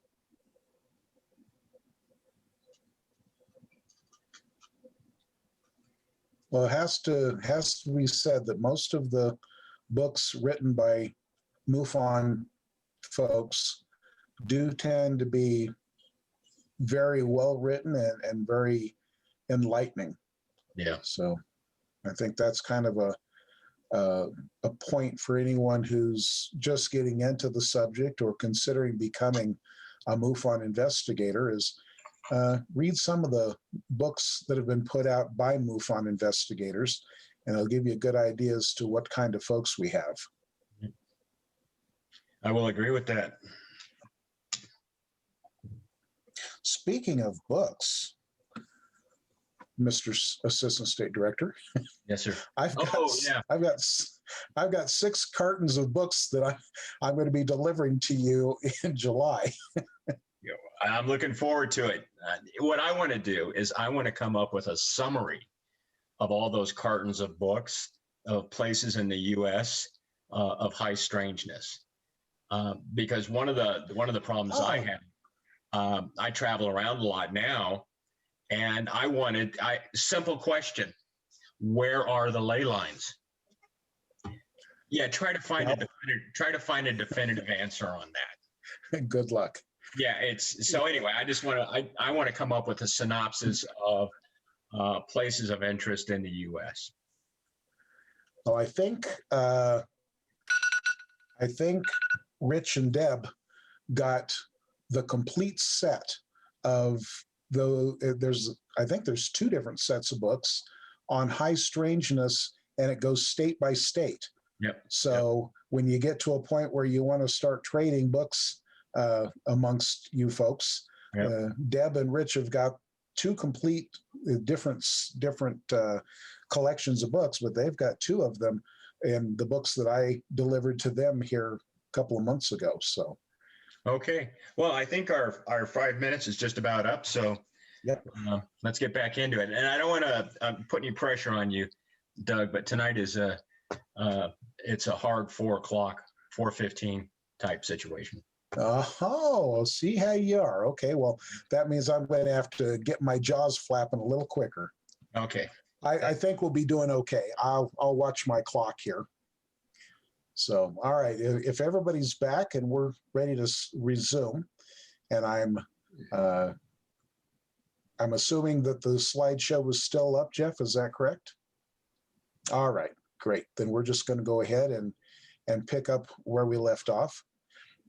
Kenneth Arnold, Captain Emil Smith, and Dave Johnson were each asked to send a detailed description of what they had seen to the commanding officer of Wright-Patterson Field, Dayton, Ohio, and were subsequently interviewed on July 12th through 14th by 2 representatives of A2 Military Intelligence of the 4th Air Force, Captain William Davidson and Lieutenant Frank Brown. Now, those are the 2 gentlemen whose images are currently on the screen. The Air Force Project Sign would not be established until 1948, but it's obvious that these 2 military intelligence officers, Captain William Davidson and Lieutenant Frank Brown, were among the first to be assigned to investigate the UFO phenomenon for the military. it's interesting to note that these two gentlemen would be the first to perish, not so much in the pursuit of a UFO, but in trying to get information on UFOs for the government. It doesn't really come into this story, but they're two gentlemen who definitely gave everything to their investigation of UFOs. Kenneth Arnold had received stacks of mail from all over the country, as well as other parts of the world. With Arnold's blessing, Davidson and Brown went through all of this mail and took possession of several items. The mail they selected were taken mostly the nature of societies or organizations that had written Arnold, asking for full accounts of his original experience. At the end of this interview, Brown and Davidson firmly expressed to Arnold that if anything of an unusual nature came to his attention, Arnold was to phone them, collect, or write to them in care of A2, 4th Air Force, Hamilton Field, California, and that it would probably be better for all concerned if Arnold refused to discuss his experiences any further. Well, based on this and the military's attitudes expressed in the newspapers, an argument could be made that the military, if not the government, had already begun phasing in a cover-up. Now, I've got to say, in my research for these different programs that I give that have Arnold in them, Arnold would later say that he had already begun to cut back on his speaking about what he had seen. He felt like it was getting more press than he really felt comfortable trying to give it. So it's interesting that even though they requested him not to continue speaking about it, he had already come to the conclusion that he was not going to speak about it. And he'd been offered on more than one occasion some pretty good money to write his story exclusively, and he turned it down. Well, during the 10 days from July 20th through the 30th, 12 sightings were reported, or a little more than one per day. So it seems as though the flap was beginning to slow down somewhat. On July 29th at Hamilton Field, California, at 2:50 p.m., Assistant Base Operations Officer Captain William H. Ryard and ex-Air B-29 pilot, First Lieutenant Ward Stewart, saw for an unknown length of time two round, shiny, white objects, which estimated 15 to 25-foot diameters. They flew 3 to 4 times the apparent speed of a P-80, which was also in sight at the time, at 6,000 to 10,000 feet altitude, heading southeast at 120 degrees. One object flew straight and level, the other weaved from side to side like an escort fighter. These two gentlemen also were investigated, by the way, by Davidson and Brown. So it wasn't just civilians that they had been tasked with getting information from. In just 60 days, there had been 853 sightings. June and July 1947 was the largest wave or flap in U.S. history. With 60 days of continuous sightings, this truly was the coming of the saucers.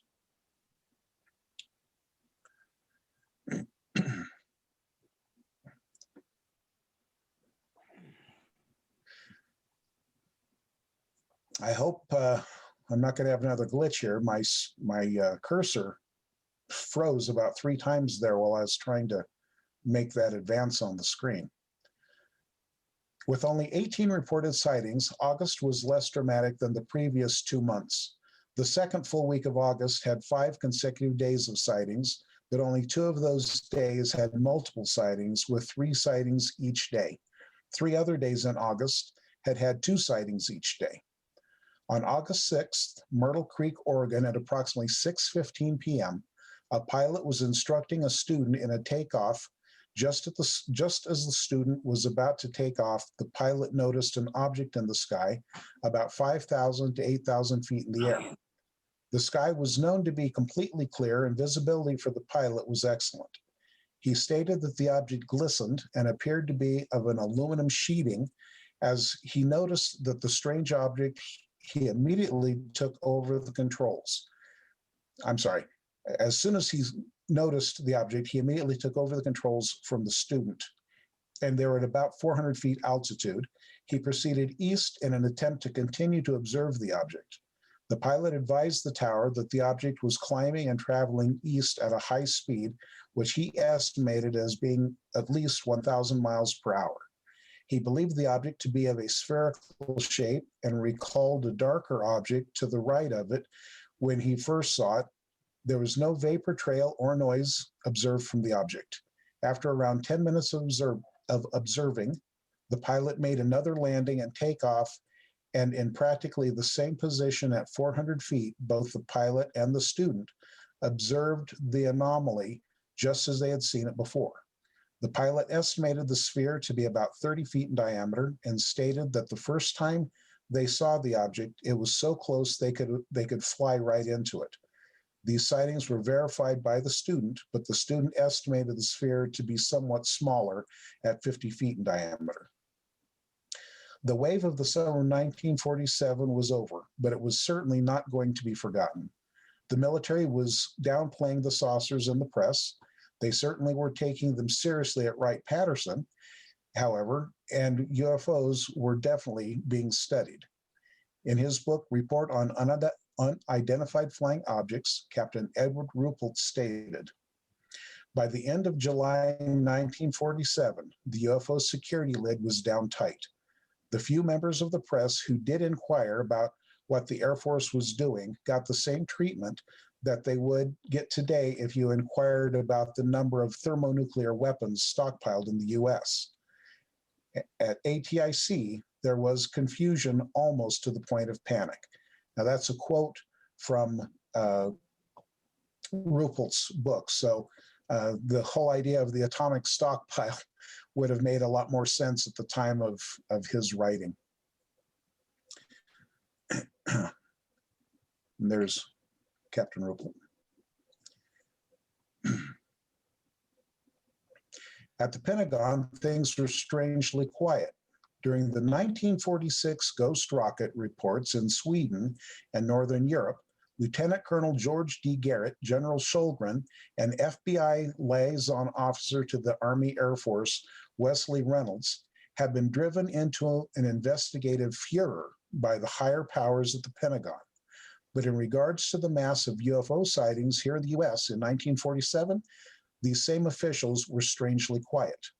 This led Lieutenant Colonel Garrett and many at the FBI to suspect that the Pentagon already knew what the UFOs were and where they were from.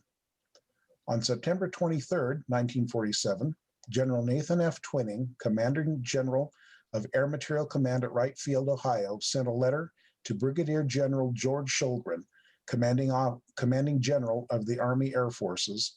That letter read in part, "It is the opinion of this command that the phenomenon reported is something real and not visionary or fictitious, that there are objects probably approximating the shape of a disk and of which appreciable size as to appear to be as large as man-made aircraft. The reported operating characteristics, such as extreme rate of climb, maneuverability, particularly when in roll, and action, which must be considered evasive when sighted or contacted by friendly aircraft and radar, lend belief to the possibility that some of the objects are controlled either manually, automatically, or remotely." I believe I missed a slide there. There's Nathan Twining.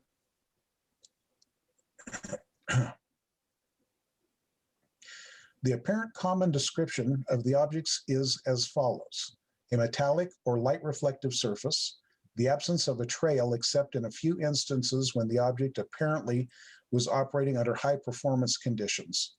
They're circular or elliptical in shape, flat on bottom and domed on top. Several reports of well-kept formation flights varying from 3 to 9 objects have been reported. Normally, there is no associated sound except in 3 instances when a substantial rumbling roar was noted. The level flight speeds reported are normally estimated to be above 300 knots.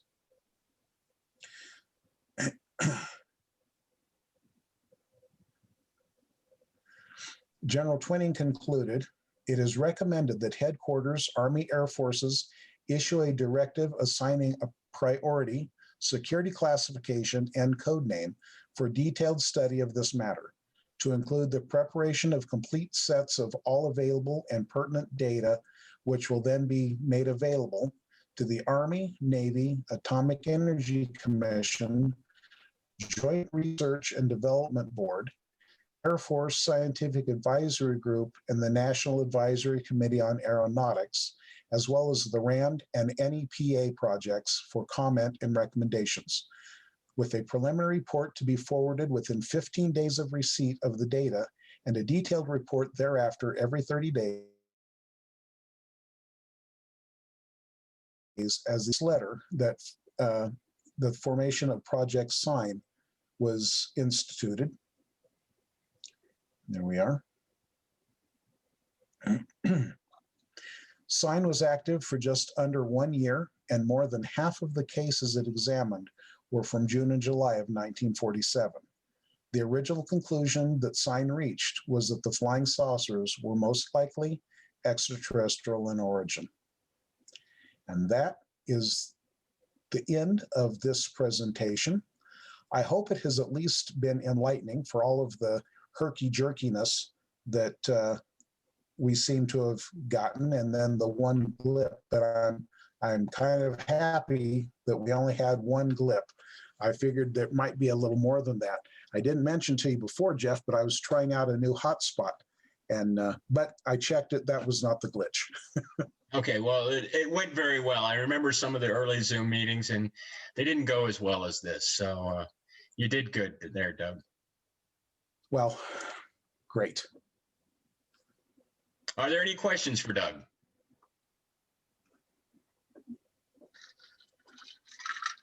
Yeah, I have a question, if I may. I live here in San Rafael, really close to Hamilton Air Force Base. And my question is what does he think about the Maui Island case? It was right around Kenneth Arnold's time. I understand Kenneth Arnold and even Gray Barker went to investigate. The witness, they were out on a boat, this donut-shaped object. There were 6 of them. One of them discharged metal. It seemed to be in trouble. Killed the kid's dog on the boat, put damage on the boat. Supposedly, I read a couple conflicting stories about how the witness recanted, but later on it turned out that he had visits from the men in black, so he was intimidated into recanting his story. But it's really hard to find information on this, and I was just wondering if he had information, since that was kind of the era that he's, investigating. Well, it just so happens that the Murray Island incident is one of my favorite topics of research. I have collected reams of information on it. It is, in my opinion, easily one of the top 3 for interesting situations. The initial report was, the sighting itself was very brief, and that's very common with UFO sightings. If you have a sighting that lasts more than a minute or 2, you've had a really big sighting. It wasn't the sighting itself that fascinates me as much as everything that happened afterwards. And I mentioned that Captain Davidson and Lieutenant Brown were the first 2 military men to die in the line of duty, right, related to UFOs. They both died because of the Murray Island incident, or more properly, they died while investigating the Murray Island incident. So that incident has everything from some of the first visits of Men in Black to airmen dying in the pursuit of the truth. It had Kenneth Arnold was one of the people I mentioned that he had turned down a good deal of money to write his own story. But it so happens that the one time he did accept money to have anything to do with a UFO case, it was the Murray Island case. He was contacted and offered a paycheck essentially and expenses to go and investigate that case. He did, and interestingly enough, Captain E.J. Smith, who was featured in today's presentation, went with Kenneth Arnold, and the two of them investigated that case together. They were later joined by other military personnel besides Brown and the other gentleman. I'm having a senior moment here, but the military was very involved. And you mentioned the fact that the witnesses later were said to recant. Well, that's not exactly true. Under very abusive conditions from the FBI, they began to essentially say things like, well, whatever you want me to say, tell me what you want me to say. And at one point, one of the FBI agents, a gentleman who features hugely in UFO lore, Guy Barker, I think was his name, he actually said, well, I need you to say that you made it all up. And one of the two witnesses, actually there's only one witness to the sighting who spoke. And that gentleman said, okay, it never happened, I made it up. But afterwards, when they were no longer being heavily put upon by these guys, they both came back and said, no, we said that because we're being very much physically harassed in an office with armed FBI agents. They were going to say whatever they needed to say. But there are so many things about that event, that case, that really goes through the next 10 to 15 years of U.S. history, that it's just amazing. So that's a great case, and it's something that I've thought about maybe doing a presentation on at some point, but it would be a really long presentation. Well, thank you so much. I've really, wondered, because I've been trying to find information on it, and it's very sparse, but it is a very intriguing case. It certainly is. I'm glad you enjoy it too. Thank you. Doug, this is Jim Wolford in Indianapolis. I got a question. Hey, Jim.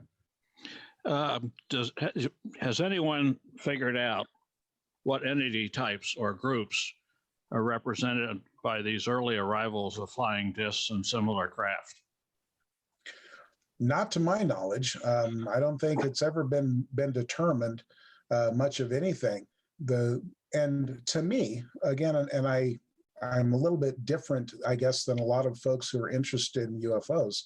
To me, some of the more interesting aspects of the 1947 flap aren't the sightings themselves as much as how the government and our society grew to see and react to UFO sightings. And by the way, Jim, before I forget to say it, thank you for everything you're doing for us up there in Indiana. I certainly appreciate your assistance there. Oh, you're welcome. Thanks for answering the question. Anybody else with a question?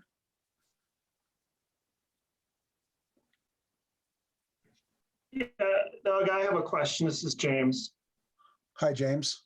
Yeah, why were there a lot of sightings in the Pacific Northwest? Did that have to do anything with the aerospace industry, like post World War II, like Boeing, let's say, or what was your intake on that? Well, certainly we don't know why they were so prevalent up there, but we do know that they were. And an educated guess, and based upon a lot of the research I have done, would suggest that yes, it's probably because we did have very sensitive installations up there. Now, other folks have pointed out, and I can't disagree, having no real information to either confirm or deny it, but other folks have made the suggestion that one of the reasons the Northwest area of the US was so heavily inundated was because of the fact that a lot of sightings seemed to originate from the northern or the top of the world, really, at that time. There were so many sightings in the frozen areas, both North Pole and South Pole, but the only thing that kind of disagrees with that is the fact that Canada, although they certainly have had their fair share of sightings, Canada did not experience anywhere near the number of sightings that the US got in 47. So I would have to think that maybe it's got more to do with sensitive installations. Thank you. Doug, it's Barry. I would agree with you there. Matter of fact, my comment was going to be with the Hanford site being the first nuclear plant to go online in September of 44. You wonder if, in fact, 6 months later, you have this, numerous UFO reports in 47 throughout the United States, but skewed a little bit heavier in that Northwest area, having to do with the sensitivity of the fact we've got a nuclear plant up there. And then you also have, you look in New Mexico and the sensitive installations in New Mexico with a high number of UFOs sighted over there. Interesting correlations between those areas, to your point. Sensitivity towards nuclear or storage sites or technology being developed in those particular areas. I also wanted to comment that nice job. I mean, not a lot of people talk about 47, but when you think about where the hundreds of reports for the original estimate of the situation was coming from, there was hundreds of domestic reports that were occurring before, Kenneth Arnold and Roswell. And shortly thereafter, including international sightings too, at least 30 that were part of that estimate of the situation report too. Absolutely. And just as a point of interest, when I was doing research on Maury Island, there have actually been suggestions, very well-made suggestions from important people who should be, we would hope at the time, in the know, who at the time they were suggesting, or actually they were speaking a concern. They had mentioned to the Air Force, the Army Air Force at the time, that they were concerned that possibly what had been seen in the Maury Island sighting was actually a flight carrying, at that time, of course, unknown to the public, nuclear waste that had been damaged, and they were afraid that that could have been one of their overflights trying to move nuclear waste from Hanford down the coast to get rid of it. Fortunately, it was later shown that that was not the case, but it was interesting that early on, the folks in the Army Air Force and at Hanford were concerned that, we've just had our first nuclear incident. But that appears not to be the case. Although I'm still looking into that because it's an interesting thought. Yeah, if they were dropping off some nuclear waste, they were certainly doing it in some interestingly described aircraft. Exactly. Exactly. So appreciate your research and presentation. Thank you. Nice job to see the early reports coming out. Thank you. Anybody else with a question or a comment? Doug, I have a question. Since you said you have done, how many did you say, 400 of 800 investigations or so? I was wondering if in any of the cases that you have personally investigated, you have come in contact with somebody that at some point or another became involved with the so-called Men in Black? Well, yes. I have spoken to folks during investigations. Now, I have to say that it's not that I don't believe in the Man in Black phenomenon. I certainly do. But I think that whole aspect of ufology has kind of taken on a life of its own. It's really grown to become, in some people's minds, an area of specialty. It's like some people are into abductions, some are into cattle mutilations. There are folks who are very much into the whole Man in Black phenomenon. It's been my experience that the more outlandish statements of the Men in Black situation, if you will, whenever I really get to looking at them, they tend to be not very well thought out. And so I think that those are generally just false accusations. It's something that adds a heightened sense of urgency to one's UFO story if they throw that in. But at the same time, I personally do believe that the government was using agents to go around and intimidate people. I do believe that in the Murray Island case, that certainly happened. But I also have a suspicion that some of the other key players in Murray Island, and I'm not really going to go into who they were, but some of the key characters in the Murray Island situation may have been even a deeper, I'll say, spy for the government than the men in black who were involved. But if you're asking if I have ever had an encounter with anyone that could be classified as men in black, I have not. And I have not yet investigated a case. Well, I take that back. There's been one case that I think was highly, highly credible, in which the witness described what could only be stated to have been two men in black who visited their business. So for what that's worth. Well, thank you very much. I think there was I don't remember if it was in Montana, the case of a family that had a farm and they had a UFO that landed in their backyard. And then at some point there were, and this is like, I'm not good with numbers and keeping this minutia of data in my mind, but it seemed to be a more recent case. So I was wondering if anyone in MUFON had, you probably being one of the people that has investigated most cases. I was curious, but thank you. I appreciate. Also, thank you for the presentation. Lots of information, lots of it. I probably have to watch the recordings to kind of catch up on details. Well, thank you. And I'm gonna look into that because that sounds interesting. Yeah, I don't remember. It's I believe it was either in Montana or possibly even, don't know if it was Colorado or Montana, but it was a big farm with this family, and I think it's one of the cases that was featured on Hangar 1, actually. Are you referring to Delphos, Kansas? I'm in Colorado. Well, are you referring to a landing at a farm or case as the Delphos, Kansas trace evidence incident? Oh, it might be. It may be. You know what? I don't know. I know that there was this this UFO that actually literally landed on their farm. So, but I don't remember the state. I am sorry.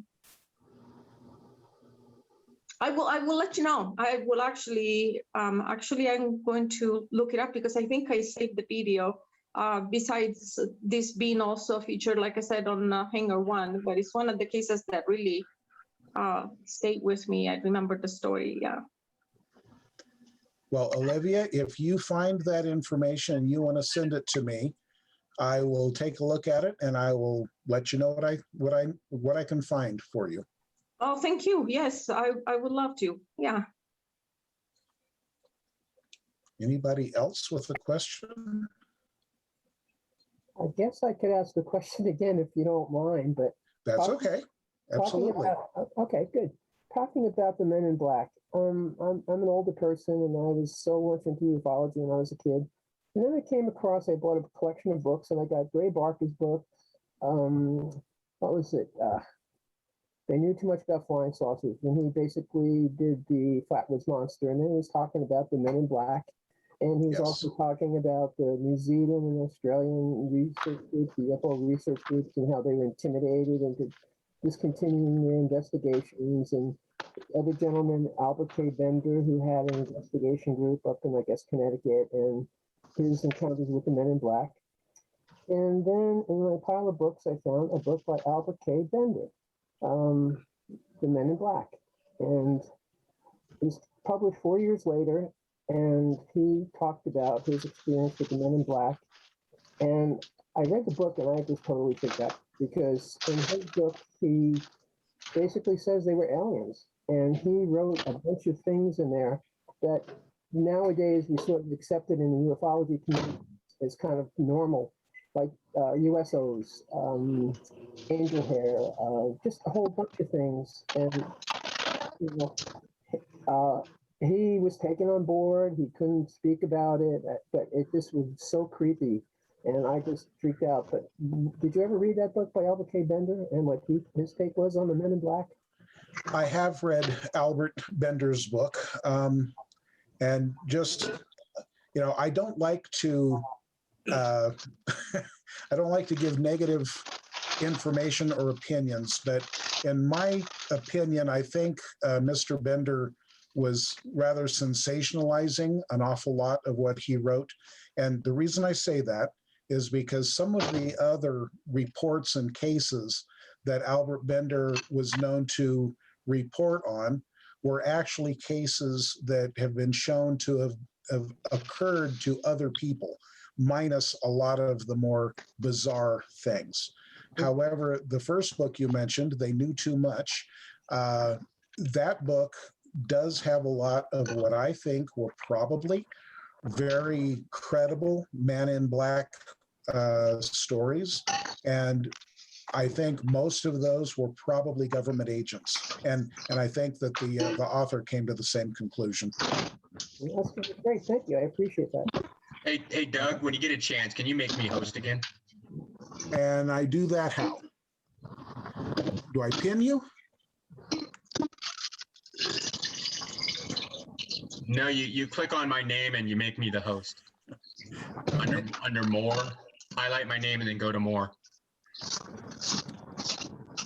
I don't seem to have more. I have mute, stop, chat, rename, up, make host. There it is. There you go. There you are, sir. Great, thank you. And are there more questions for Doug?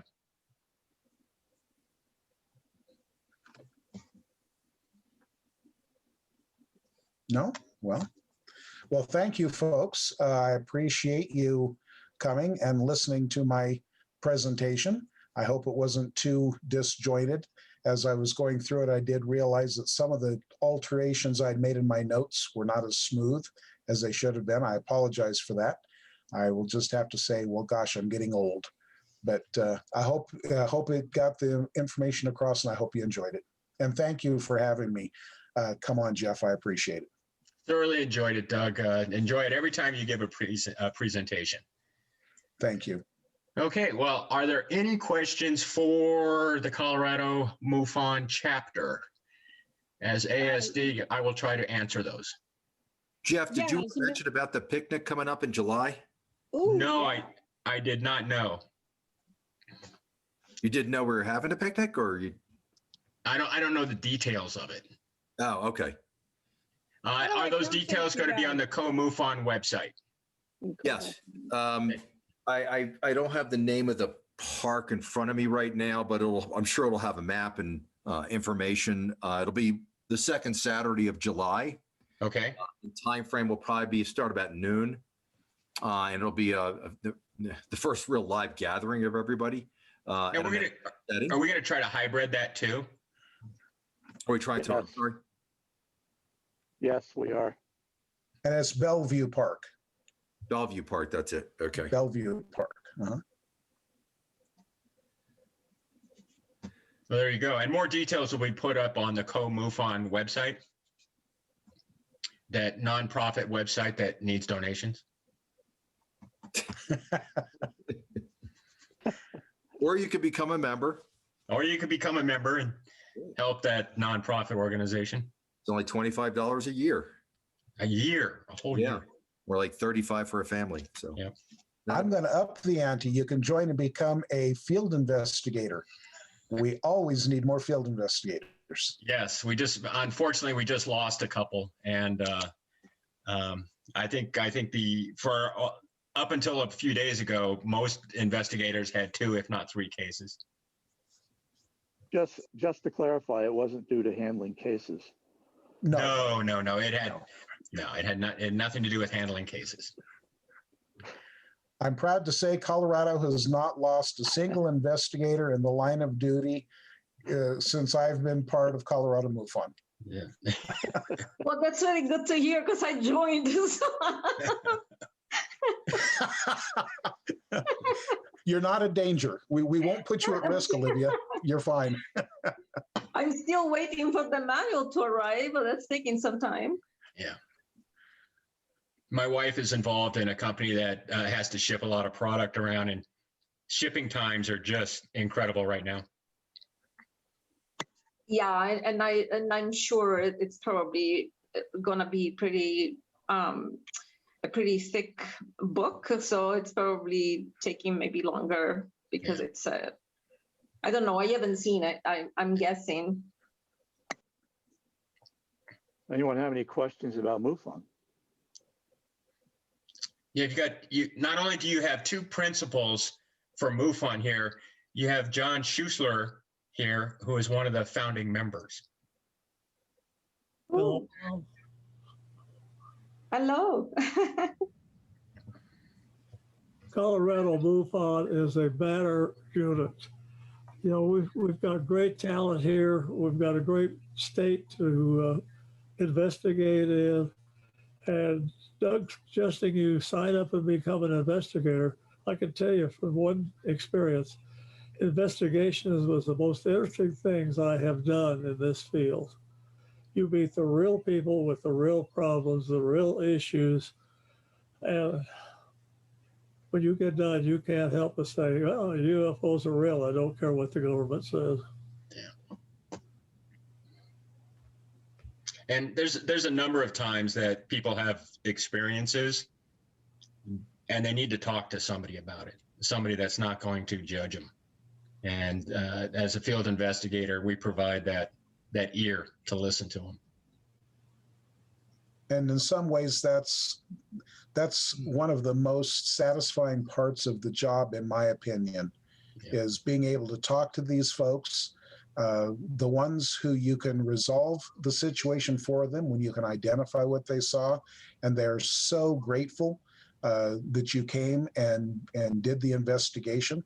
And then those who, when we can't give them a firm explanation, and we have to admit it's an unknown, it also gives them some sense of security, just knowing there's people like us out there who will listen and who will give their situation an honest investigation. It's so satisfying. Truly is. Some people don't understand the process, and when we get back to them, we say, okay, we're gonna give this a disposition of unknown aerial vehicle, and they feel kind of let down. I just try to remind them that, you know, that whole Phoenix Light thing, yeah, that's the same category that your sighting is in, so it's a big deal. Gentlemen, can you hear me? This is Debbie from Durango. Yes. I'm curious about Katie's books. You mentioned that she had 2 of them. Could you give me those titles? Well, so far only one has been published. She's working on the second. And I think the first one is called Letters of Love and Light. Yep. It's about Leo Sprinkle and his investigations. And this is pre-internet. So it was letters. Fascinating. I can't wait to meet her in person. I really want to talk to her. I'm looking forward to that meeting in July. I want to make it up there. You'll definitely enjoy Katie. I got to ask, Shelley, what are you trying to show us? That's a great painting. Is that a painting you did? You're muted, by the way, Shelley. So if you're answering, I can't hear you. Yeah, that's a painting I did of one of the cases. I love it. I love it. You know, Looks like a picture. It does. Have you been to the Co-MUFON website or YouTube channel?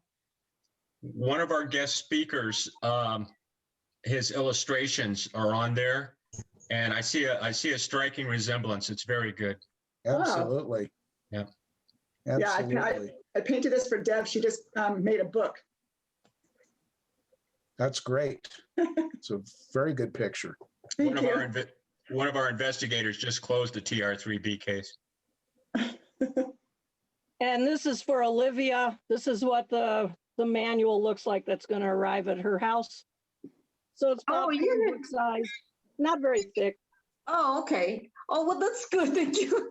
Because actually, I was told that it used to be a lot simpler to pass the test, and has become, I guess, much more detailed. And so I'm not sure what to expect yet. So thank you for showing me that. If I can pass the test, anybody can pass the test. Well, that's what somebody else has said, actually. But, you know, he passed the test, I think it was in 2005 or something like that. Well, the nice thing about the exam is, you know, some people might think it's a little harder than it used to be. It's certainly easier to follow than it used to be. Back when I took the test on paper, it was very confusing. And a lot of the questions seem to be the same question, urging a different answer. I don't know if they're just trying to get rid of me early on, which might have been a smart thing, but the test is now much less confusing, and being online, it's very easy to take. Oh, Yeah, let me jump in here. And of course, Doug's being facetious. No one ever wants to get rid of Doug. That's for sure. So Olivia, the process used to be a piece of paper. You take the book, and in the back of the book, you had the test, and you take the test. Now, the issue with that is the first person to take the test and get a decent grade could just pass that around, and there you go. Oh, So, okay. well, you're not really, the whole purpose of the examination is not to see what you can remember. It's to help identify the important parts of the manual that we think that should be in the forefront of what you're learning. So we decided a few years back that we would put it online. We established MUFON University, which you'll learn about if you haven't already.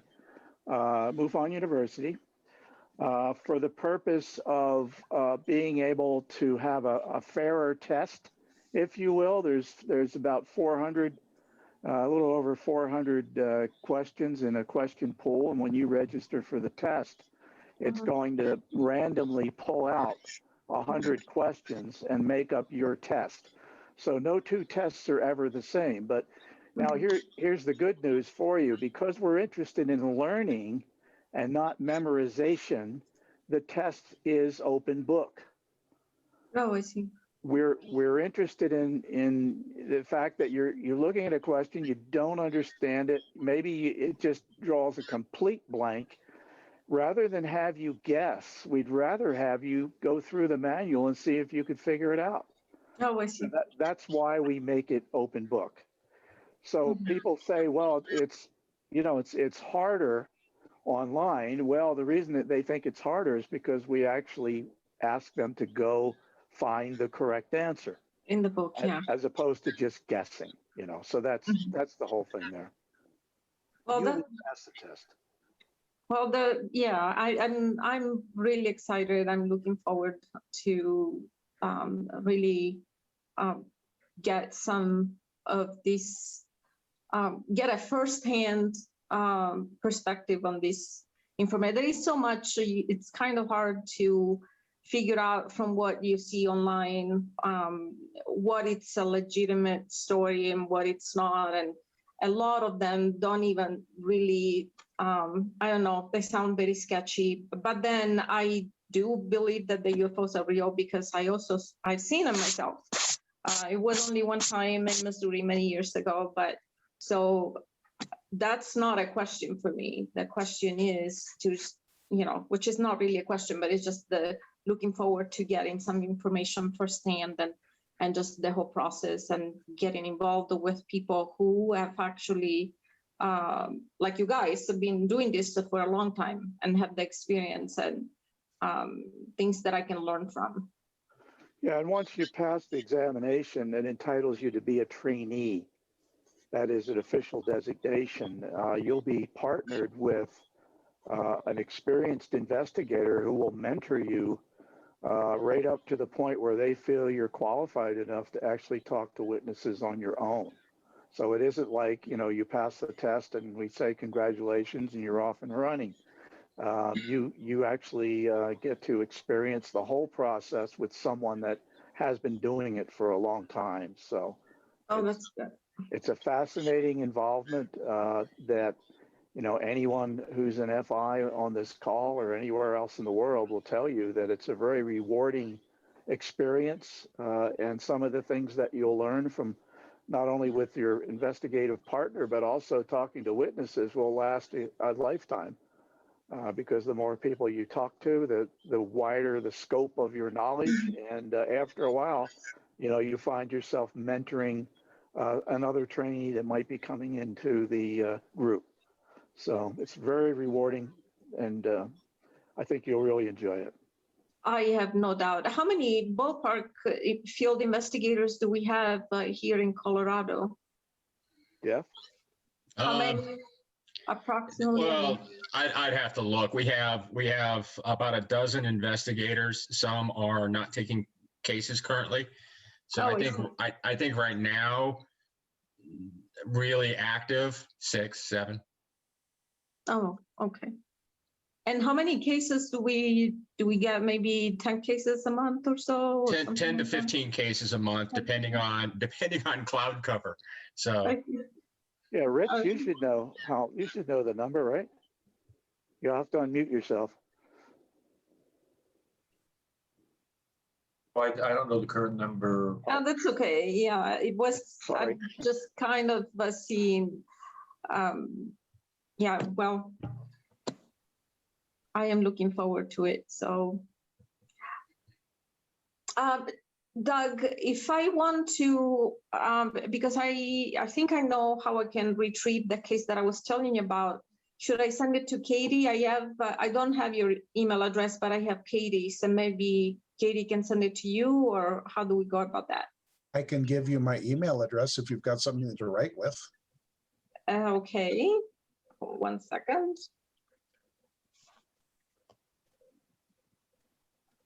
Okay, what is it? DOI at MUFON.com. Oh, okay. DOI, Director of Investigation at MUFON.com. All right, thank you. Kind of, I don't think I needed the pen. Oh, I would have.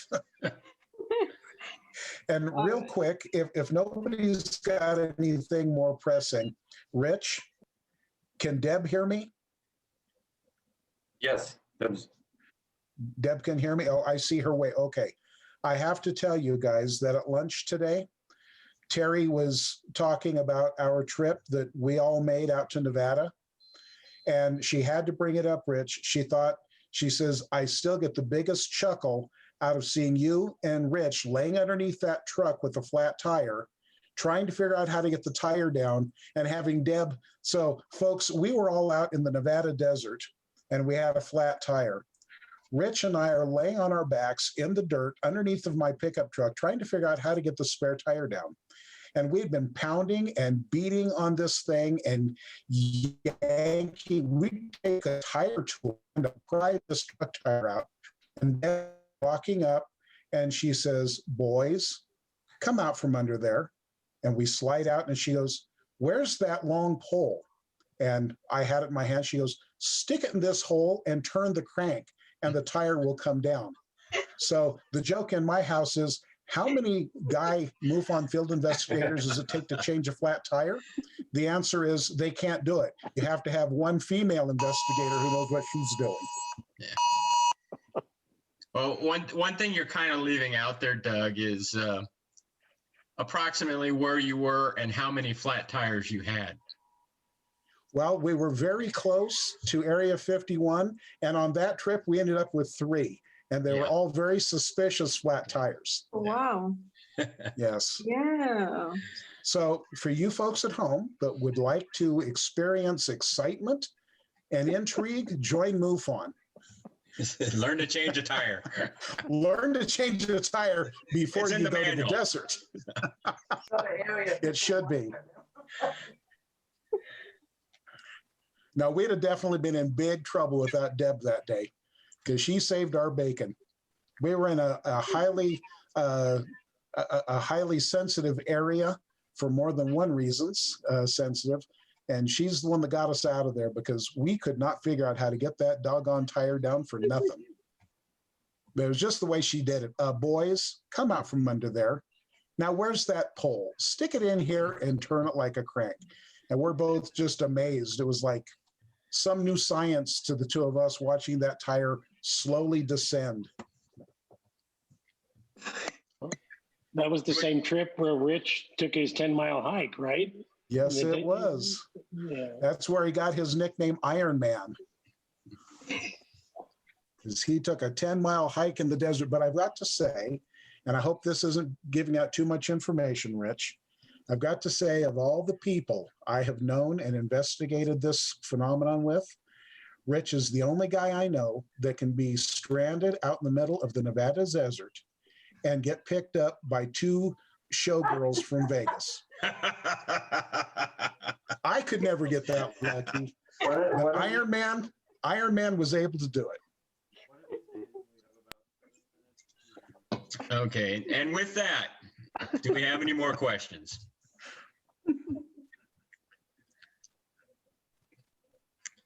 Well, I think I'm going to call it then. Doug, thank you very much, and everybody, thank you for joining us here. At the peak, we were at 54 participants.